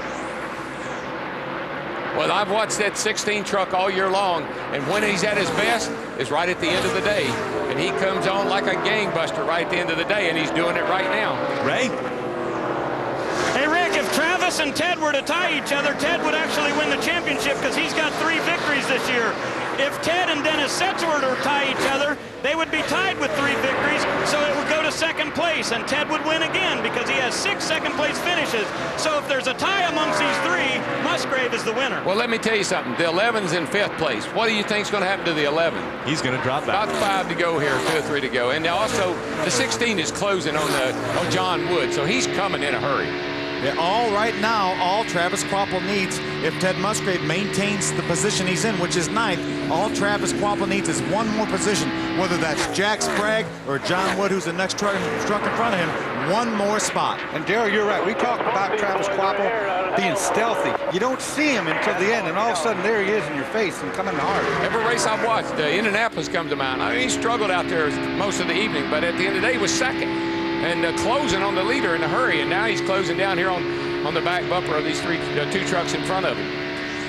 We talked at Las Vegas. Jack Sprague was running second on the last lap at Las Vegas. He backed off coming off turn number 4, allowed 3 trucks to pass him, which one of those being Travis Kvapil. That was 5 more points, Darryl. Right now, Travis Kvapil needs 1 more position. You see right there, he's gaining on John Wood. If he doesn't get to John Wood, I'll bet you we'll see Jack Sprague back off and let Travis Kvapil pass him, and that could win him a championship. Here comes right here as you're talking about it. I see him slowing up. When we come up 7 laps to go, the 16 has to get by John Wood to get in front of Ted Musgrave. Now, will the 11 hold up the 50? That's the next deal. Can he slow up the pace? Stop behind Sprague and make sure Travis does not pass it. We're hearing the strategy right there. That was Travis Kvapil's radio. He said, get behind Sprague and make sure they don't pass you. All he's got to do is keep Dennis Setzer behind him. And Ted Musgrave can control his own destiny. If he could come up there and pass Dennis Setzer and 1 more truck, then that may be the difference. Yeah, but right now, Travis Kvapil has control of this championship. Right, and Ted is just not that good. He hadn't been able to maintain the speed the other 2 guys have. And Kvapil has caught John Wood, and I believe he can get by him all right. Then he just follows the 11. I don't know who it is yet. Somebody in the wall. That's Scott Lynch in the Orleans. Yerf dog number 61. And now the caution's out. Oh, boy. And now, ladies and gentlemen, before you leave, remember back to the very first race of the season, Daytona, green, white, checkered. We do not finish under caution in the NASCAR Craftsman Truck Series. Hey, anything can happen in this restart. We know Ted Musgrave may not have the fastest truck, but he's liable to get 2 or 3 positions on a restart. Anything can happen. well, it'll be single file. That's one thing, so that's going to change things a little bit. But we saw in that restart where they spun the tires. Oh, look at here, a little side by side. Oh, he got DJ loose. Jones Got loose on the bottom of the Sucked bottom him of the race around. right there, yeah. Well, this is going to be big at the end of this thing. For the championship, green, white, checker. Now, IWX, Steve Coulter, they are the defending champions in the NASCAR Craftsman Truck Series in the IWX Chevrolet. That 16, piloted by Mike Bliss a year ago, won the championship. Travis Kvapil looking to defend the title, but Travis Kvapil is not driving that truck next year. Well, he may go out a champion. As we talked earlier, right now they're dead tied by virtue of the fact that Ted Musgrave has more wins. He would get the nod right now, but all Travis Kvapil needs is one more position, and he's got a friendly foe about 2 spots in front of him. Oh yeah, and I think it's kind of interesting that they traded Sprague for Kvapil. You know, they could be trading a champion for a champion for next year. But man, I tell you, I'm impressed with Travis. He's done a good job today. Ray? I understand. You got to get up. Hey, Rick, Dennis Setzer came on the radio and said, what do you think we should do here, Danny? And Danny Gill, his crew chief, said, why don't we come in and pit and put tires on this thing? We're going to have a green-white checker here. It'll be only the lead lap trucks up front. And Setzer said, I want to try to race for it. He said, let's not give up this spot. I'm right by the 16. Let's try to race for it. So they decided not to pit. Guys, you know one thing, we're saying this is going to be a green-white checker. We're 4 laps from the finish. We're liable to get 1 lap to go next time around here. So we might get a green-white checker, but it's going to be the regular distance of 134 laps. We talked to Travis Kvapil earlier about this very situation. Here's Travis. Anytime you go out and have the year we've had, win the champion, or hopefully win the championship, win a race, number of top 5s, bunch of second place finishes, and basically you're not invited back to drive for the team again. I mean, it's kind of disappointing, you know. And for a little bit there, I probably lost a little confidence in myself, and you know, I was kind of wondering, you know, what else do I need to do, you know, to prove that, you know, I'm worthy of being in this with this team. But you know, at the same time, you know, one door closes, another door opens. I feel for him, because I was thinking the same thing. I mean, he has done an outstanding job this year. Here he is on the verge of winning the championship. And like he said, and he said it best, I wasn't invited back. That's hard. That would be pretty hard. That would be pretty devastating, wouldn't it, Phil? Sure would. Hard on your confidence, wouldn't you say? And I talked to Travis. I said, Travis, do you really want to go? Do you want to win this championship here to kind of show these guys that maybe they're making a mistake? He said, you know, absolutely. Absolutely. I want to show these guys that, hey, they're getting a great driver in Jack Sprague, but I think I'm a pretty good driver too, and I think we've done a pretty good job this year. Ray Dunlap. Phil, I just wondered what you guys' opinion is about the 11 who is about to drop behind the 16. Teammates in work here. They're going to make this happen because it's a green-white checker. They've been on the radio. This is Teamworks in action. Is this Formula One or what? I don't think it's right. I wonder what your opinion is. If Sprague backs up and lets Travis go in front of him, I'm not sure I want to win a championship that way. Well, like I said, you didn't enter all these trucks and all these scenarios for nothing. It's playing out like an owner would expect it to when he entered the 2 trucks. You know, if one can help the other, like it or not, that's the deal. Actually lost the championship being double teamed like that. It's a tough way to go, but it is racing. It is. I mean, Jack's not running bad, and if he hadn't had a bad day, you would expect him, out of courtesy, to move out of the way. He's not running for a championship. He would almost be better off just to move out of the way and let everybody go by. Now, if he does that, it doesn't affect the points the way that Travis wants it to be. That would be the right thing to do. Right. Be ready. We're coming to the green here right now. Coming to the green. Be ready. Come on. Their single file line. We've got 3 laps of racing to go for the 2003 NASCAR Championship. Green flag. The green flag flies.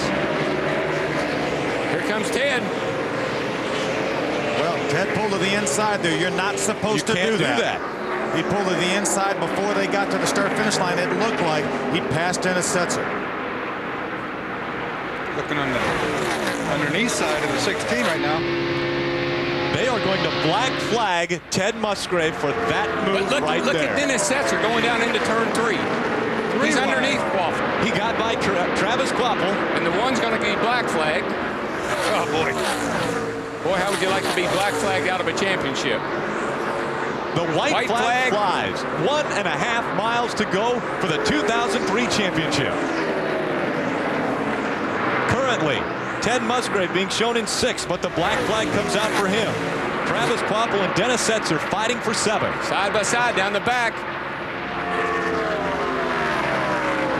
If Ted Musgrave has been black flagged, Travis Kvapil will come out. Bobby Hamilton takes the checkered flag, and Travis Kvapil will win the 2003 NASCAR Craftsman Truck Series. Well, Jimmy, I think Jimmy Smith may be celebrating a little bit prematurely there, because the black flag was definitely out for Ted Musgrave. well, just a little confusing. What a day! What a day! Oh, man. I waited 9 years for this. I'd hate to be the bearer of bad news there. When the official comes to talk to Jim Smith. Down here, this Oh, boy. This is interesting. Bobby Hamilton winning his second race and winning $10,000 for his team from winning from the pole. The Craftsman Win from the Pole Award. And you know, I thought Bobby Hamilton would be in this position, a championship battle. I thought he brought his experience in that truck to this series this year. I thought he'd be the man. He started the year off great, and he's ending it great. Tragic things happening for this championship in 2003. We take a look at the restart. Again, the rule is you cannot pass on the left on the restart. Ted Musgrave. They have not got to the line. Right there is a line. Now, he did not make the pass, but he was attempting the pass going to the white line. We take another look at it. Well, you're not supposed to pop out on the guy until you pass. Finish line, yeah. Whether it's pass or not, I mean, he didn't make the pass, but he's clearly made the pop. He's almost clearly up beside Dennis Setzer by the time this they is get similar to started. what happened out in Texas earlier this year in the Winston Cup race. That's or right. in the Busch race. The Busch race. With Brian Vickers. Very similar situation. Except this one was for the championship. I think Jim Smith has just been told Settle down. Hey, James. that he may have a Any problem. attempt at all, he was up by him too early. Devastating news for another team in the NASCAR Craftsman Truck Series. Facial expression says it all. He just got the bubble burst right there. Oh, yeah. I feel so bad for Jimmy Smith. He was one of the founders of this series. Yeah, out in California, they run the initials, all the first races that were run before they ever moved the series down south. And Who'd have guessed the thing would end out like this? Yeah, see, they never passed Jack Sprague either. So we talked about Jack Sprague backing off. It never happened. Yeah. Travis Kvapil finished behind Jack Sprague, but it looks like if they go ahead and penalize Ted Musgrave, that Travis Kvapil will win this championship for IWX Motorsports. And obviously Travis feels he's won the championship as he comes to start finish line now. It looked pretty clear that he jumped, but we don't know. Radio still talking about making the call. of course, if you look at the 46, he is not closed up on the truck in front of him. That's no excuse, but it tells me that he must have been lagging back a little bit. And there's a couple truck links in between he and the truck of Travis Kvapil that was in front of him. Yeah, you'd have thought he'd have been right up on the back bumper of. I remember he had 16. transmission trouble earlier too. He had to change transmissions this morning, so he may not have had a good restart transmission in that truck. The one thing we do know is that the Square D Dodge of Bobby Hamilton won There you go. the Ford 200. Yeah, where is And Bobby? so Bobby Hamilton will be able to celebrate this victory to close out the 2003 season. He was dominant early on in the season. We thought Bobby Hamilton was going to win the 2003 championship, and then problems set in with the Square D Dodge. But he's been bad to the bone all weekend here. He practiced on the top of the list. He set on pole. He won the race.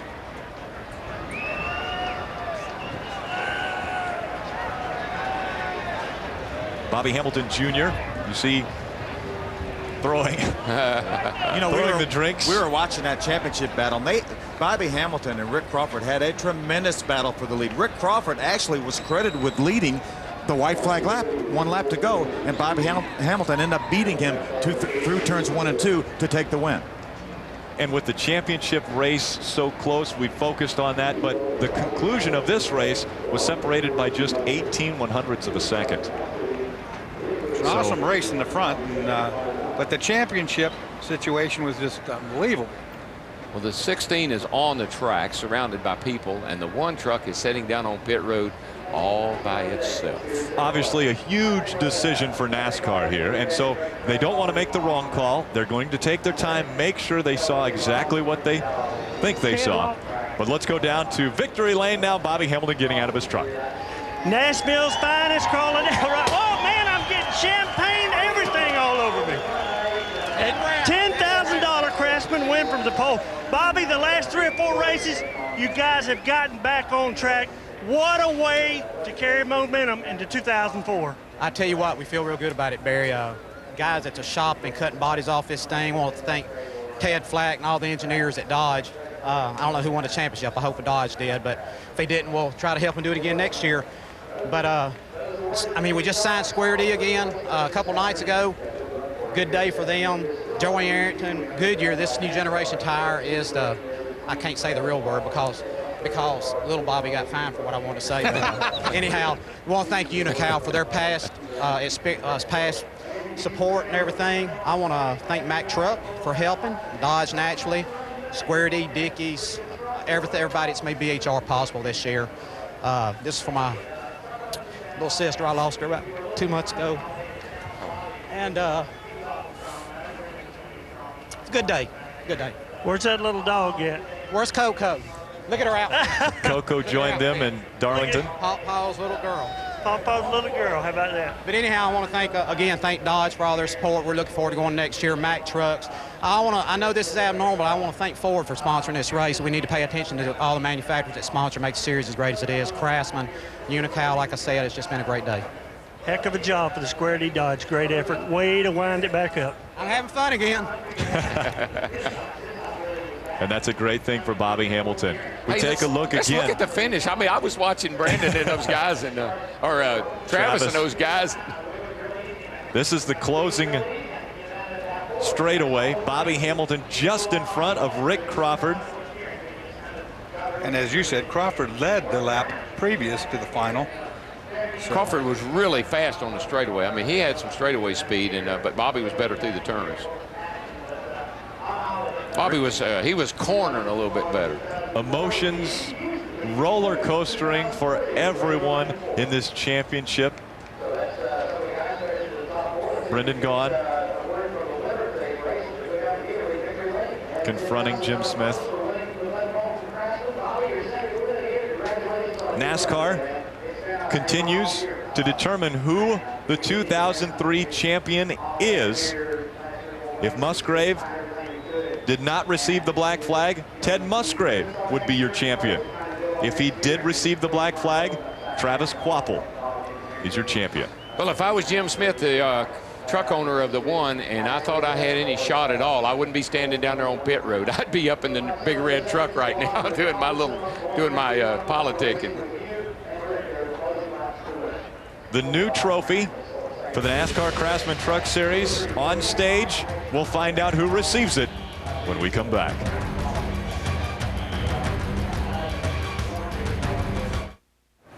Welcome back to Homestead-Miami. We still have not determined who the champion is in the 2003 NASCAR Craftsman Truck Series, but this is after the restart. See, there's Ted Musgrave right there, but again, this is after the restart. Look up at the flag stand. See that flag? The black flag was displayed. And that's a black flag. You can't pick that one up either. No, we can see that, but there's no way he could see that flag. No. It's it could have been for anybody, but I think he probably knew it was for. Let's go down to Ray Dunlap. Chris Showalter, the crew chief, sits here talking to Travis Kvapil, and here's the story. We still don't know what's going on. What's up with you? You're sitting here and have no idea what's happening. Yeah, this is crazy. I know if that caution wouldn't have came out, we had it in our hands for sure. We were gaining on the 50 and 11 a bunch every lap, and we just needed to finish 2 spots ahead of Ted, and we were going to do that easily. We had a great truck. We put ourselves in a hole from the first corner of the race. I don't know what happened. The 4 and 18 got bumping each other going into turn 1, and I dove to the bottom. I thought I was clear, and just about had a big wreck right away. I thought it was over, but things went our way. The 62 had problems, and the 46 and I in the 75 or the 1 got the race for it, and they say the 1 jumped that last restart. So if that's the case, he should be the last truck on lead lap, man. If that's the case, we'll be champions. Which is worse, getting ready to start this race and getting in there with all those nerves, or still sitting here and not knowing? Well, I don't know. I know we're either first or second, so that's pretty good. We could have came out of here 4th, but the guys did a great job. I mean, we had a great truck all week. Chris Showalter did an awesome job. It was my first time really working with him, just Chris all week, and things really went well for us. We had a good truck all week, and made a couple good adjustments in the race, and you know, we were probably one of the fastest trucks out there. Okay, let's talk about the big picture for next year. We got Toyota announcements made today. We know you're going there. How weird will it be for you to say sayonara to the team that won the title for 2 years in a row? Well, I don't know. At least, you know, I didn't get as many victories as this team probably wanted to have, but we completed all but one lap all year long, and that was just because we got spun out at Bakersfield.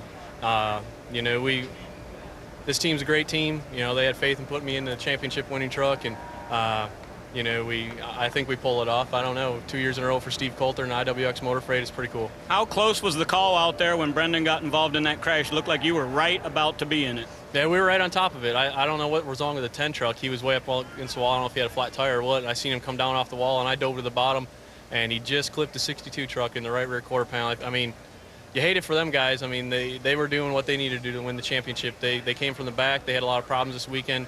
You know, something silly like that took them out of the championship. So them guys did a great job all year long. The Orleans team did a good job. You know, they shouldn't hang their heads by no means. They had a great year. Okay, do me a favor. Sit right there for just a few more minutes, and we'll try to get you some news. Okay? All right, I'm ready. Where you got to go? Nowhere, right?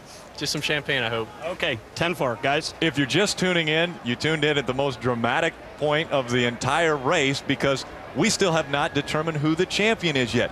But let's listen in as Ted Musgrave and their radio talk about what they think might have happened. Side running into each other. Bring it to the line there, champ. Bring it to the line, champ. They said they black flagged us. Why? To the left.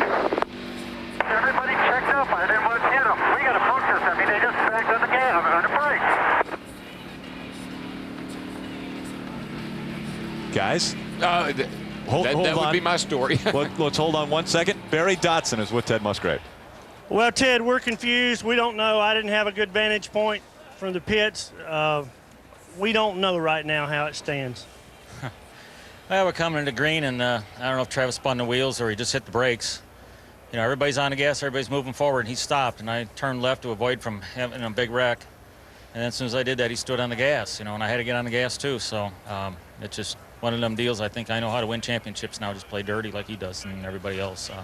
I'm the most fairest guy out there in the world, but it seems like I say this sport here and the way it is, the guys that run clean and, you know, do the best job they can are the guys that get screwed. Well, I know you put a lot into it, and they just told us Travis is a champion. Yeah, I heard all the boos. Huh. I'm with you, brother. They put you back to 13th.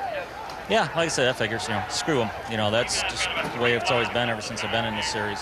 You know, they just don't want me to win and everything. But, you know, we keep trying. We'll come back, and like I say, next year, if they don't think we ain't playing fair no more. You know, we're going to just play like everybody else, and you're going to see the biggest cheapness of this year at the same rate. Right? Hey, Barry, we got a Wisconsin champion over in Winston Cup, and now we got one in trucks. Congratulations, man. What an amazing deal to come here and finally get the big trophy. Congratulations. This is awesome.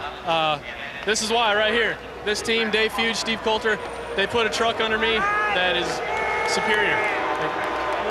The crowd's booing, but Ted was desperate. He was desperate. He, you know, green, white checkered, he had to make up 2 spots on me. And it wasn't going to happen under green flag. I'm just so proud of this team, Chevrolet Silverado, IWX Motor Freight, everybody supports us. Mark Smith builds great engines. We didn't have a 1 engine problem all year long, and unbelievable. I'm speechless. I thought I was going to see the 11 truck go flying straight to the backwards and let you go forward. What happened there? That didn't happen either. Well, I'm sure Jack was going to help us if it came right down to it, but we were racing the 50 and the 11. We were running them down. We were going to pass them. And that was going to be insurance for us to win the championship. But a couple cautions late in the race kind of spoiled our plans, and I didn't know what was going to happen. And luckily, like I said, Ted was desperate. He had to make up some ground on a green-white checker deal, and he took a chance. And I guess it probably just didn't pay off for him. Long way from Madison International, isn't it? It sure is. I want to thank everybody back home. Kevin Lash, Bruce Miller, the guys that really helped me out in my racing career, bought me tires, paid for my engines, bought chassis parts, Jim Pearson, Butch Hansen, everybody that's helped me out, them guys, this is for you. This is the only way I can pay you back. Okay, congratulations. Travis Kvapil is the champion 2 years in a row. An IWX truck sits here at the champion stage. You know, the thing that was interesting to me is he sat in that truck, Travis, He wasn't, well, we'll finish first or we'll finish second. He wasn't out jumping up and down, ranting and raving about, well, Ted Musgrave did it. He kept his cool. Mark of a true champion. I was going to say, if he said he was speechless, he was the only one that was speechless. Oh, yeah. Maybe for good reason. An amazing thing's going to happen. Travis Kvapil just won the championship, and yet he won't get that #1 garage stall when he goes to the racetrack next year, because it goes to the owner. Travis is coming out. He's the champion. We got it. Our 2003 champion, Travis Kvapil in the IWX Chevrolet.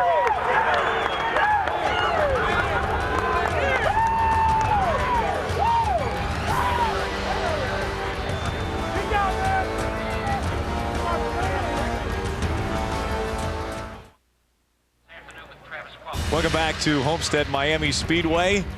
We have crowned our 2003 champion. He has only won one race all season, and that is the fewest number by any NASCAR Craftsman Truck Series champion. And also, he's the youngest driver to ever win the NASCAR Series. And the race he won at Bristol, if you remember, I mean, he only led one lap. So, but our Winston Cup champion only won one race this year, too. Those boys from Wisconsin seem to know how to do the math. Let's go to our second place in the points finisher. That is Dennis Setzer with Barry Dodson. You know what, guys? I finally found a happy driver down here. Now, you didn't, Dennis, you finished 8th. You didn't do what you had to do, but it was a great run for the Morgan Dollar Chevrolet. Their first venture for a championship, and you're a happy boy. Boy, I'm so happy, Barry, and I ain't about to cuss. I can tell you that. All these guys are happy around here. It was just a great day for us on the Axiom Silverado. Came from a long ways back this year during this championship, and these guys worked hard all year, built us trucks all year, whatever we need to do, and I'm proud of all of them. Thank you very much. You're a class act. Thank you very much. You know, we'd like to thank Unical. This is a lot of years they've been involved in our sport. Been a great, great supplier of fuel for us for a long time. We'll miss those guys dearly. There you have it, Dennis Setzer. Dennis Setzer. We take a look at the Ford top 10 or Ford point standings for this championship. Travis Kvapil wins it by 9 points over Dennis Setzer. Ted Musgrave in third, 18 points back. Brendan Gaughan fourth, 40 points back. The closest finish in NASCAR Craftsman Truck Series history for the championship. I like this point system. It's really a good one. They ought to try it in Winston Cup. We'll be back to celebrate with Travis Kvapil as he is about to get the hardware.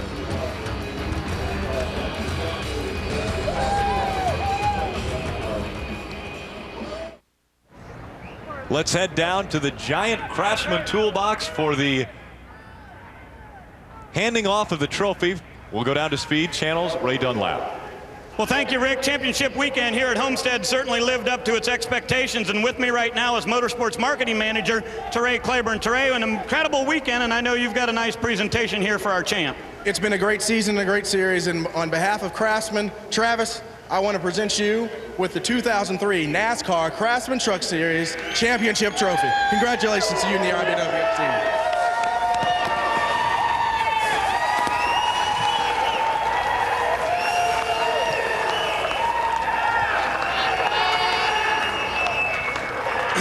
And that's real champagne, folks. I can attest to that. I'll tell you what, buddy, we've already talked to you, but I know the anticipation there was pretty incredible. Has it sunk in yet? You are the Craftsman Truck Series champ. I don't know if I got tears in my eyes or if it's from the champagne. This is pretty awesome. First and foremost, Steve Coulter and IWX Motor Freight. You know, they're the ones that gave me the opportunity to get in this truck after Mike Bliss vacated last year. And Chevrolet Silverado, it's the best truck out here, toughest trucks for sure. Unical, I want to give them a shout out. This is their last year in the series. They've done a great thing for NASCAR, helping supporting all 3 NASCAR divisions, and this is awesome. Look at these guys back here. What are you going to do to celebrate? I don't know. I guess I haven't put any much thought or time into it, but I'm going to have to write an acceptance speech for the banquet tomorrow night. All right. Where's Jennifer at? She up here? Huh? Get over here. How about a victory kiss, huh? You bet. All right. Ladies and gentlemen, Jennifer and Travis Kvapil, the 2003 champions. So the celebration takes place in Victory Lane. Travis Kvapil, the second Rebestos Rookie of the Year winner to win the championship. Can't help treat. Visit adultadd.com, take a simple test, and talk to your doctor about adult ADD and take control. Tonight, get revved up with speed. First up at 6, NASCAR past champions with a look at 3-time champ David Pearson. At 7, Winston Cup previews and predictions from Michael and the guys. Trackside at Homestead. And at 10, Rush Hour on Dirt. All this tonight, only on Speed. Coverage of the NASCAR Craftsman Truck Series Ford 200 on Speed Channel is brought to you by the next Ford F-150. And by Craftsman, the official tools of NASCAR and the NHRA. Let's go down to Barry Dodson, who's standing by with John Wood. Well, John, not too bad of a run. Top 10 here. Travis Quapple was really closing there late, and he needed that spot. Did you see him coming? Yeah, I saw him. It was like a herd of elephants coming. Him, Setzer, and Musgrave. And when we made it 4 wide on the back straightaway going into 3, none of those guys were going to back off. So I figured I might as well have to be the soft guy and do it. And man, what a race! It reminds me of Daytona. I mean, we come to these big places like this with the big spoiler package, and it's just the most exciting race you can imagine. It was hairy pretty much all day. A lot of sand on the racetrack, stuff like that. Do you like the racetrack? I know you didn't get to run the old one, but how you like this one? Well, I mean, it was hairy all day, and even on and off the track. And it's a lot of dirty talking. My mom always said, "Don't cuss, call Gus. He will cuss for both of us." So, keeping it clean, man. Attaboy. There you go, man. He's always a lot of fun, John Wood. Right? He's not old enough to cuss. Hey, Barry, Rick Crawford is standing here, and I'll tell you what, all I did was look down here and watch for the points contenders to come by, and I didn't notice there was a really good race up front, wasn't there? Well, it's pretty important to watch a points race, but it was important for us to win this last race here at Homestead-Miami Speedway. What a great facility they turned this place into. It's always been nice, but they built a racetrack here. Me and Bobby Hamilton give it a heck of a run, and we led the white flag, but we didn't lead the checkered, and we come up second with the Circle Bar Motel and RV Park Ford F-150, and Robert and Doug Yates engines under the hood did a super job, and my pit crew guys were great. They got us out in the lead after caution circulated the pits, and got me out second.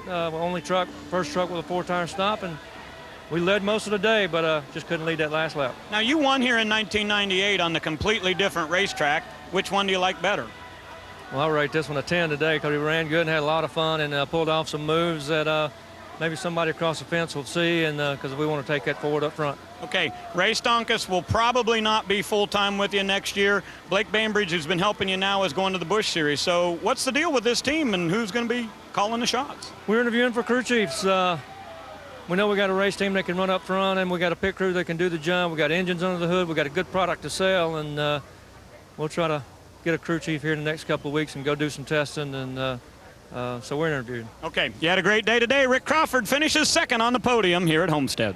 And let's take a look at the other finished positions. Bobby Hamilton, of course, coming home for his second win of the season, Darlington, and now closing out the season with a win here. Rick Crawford in second. Two-tire Dave Starr hung in there pretty good. Those 2 tires he took on that last stop. Remember, guys, Dennis Setzer set an all-time Craftsman Truck Series record by getting his 20th consecutive top 10 finish in a season. And T.J. Jones right there. Taking that record away from Ron Hornaday. Right. Look at the next page here. Ted Musgrave, disappointed as we saw. Kelly Sutton, really good job by Kelly.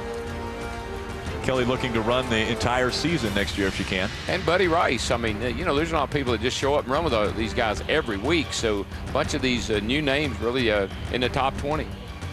Then you see Brendan Gaughan and Marty Houston down at the bottom of this page here. What a heartbreaking day for Brendan Gaughan. Take a look at the final 6. Brian Reffner, we've been told, had been taken to the hospital to check out an ankle. He was having problems with that, obviously, from the collision with Brendan Gaughan.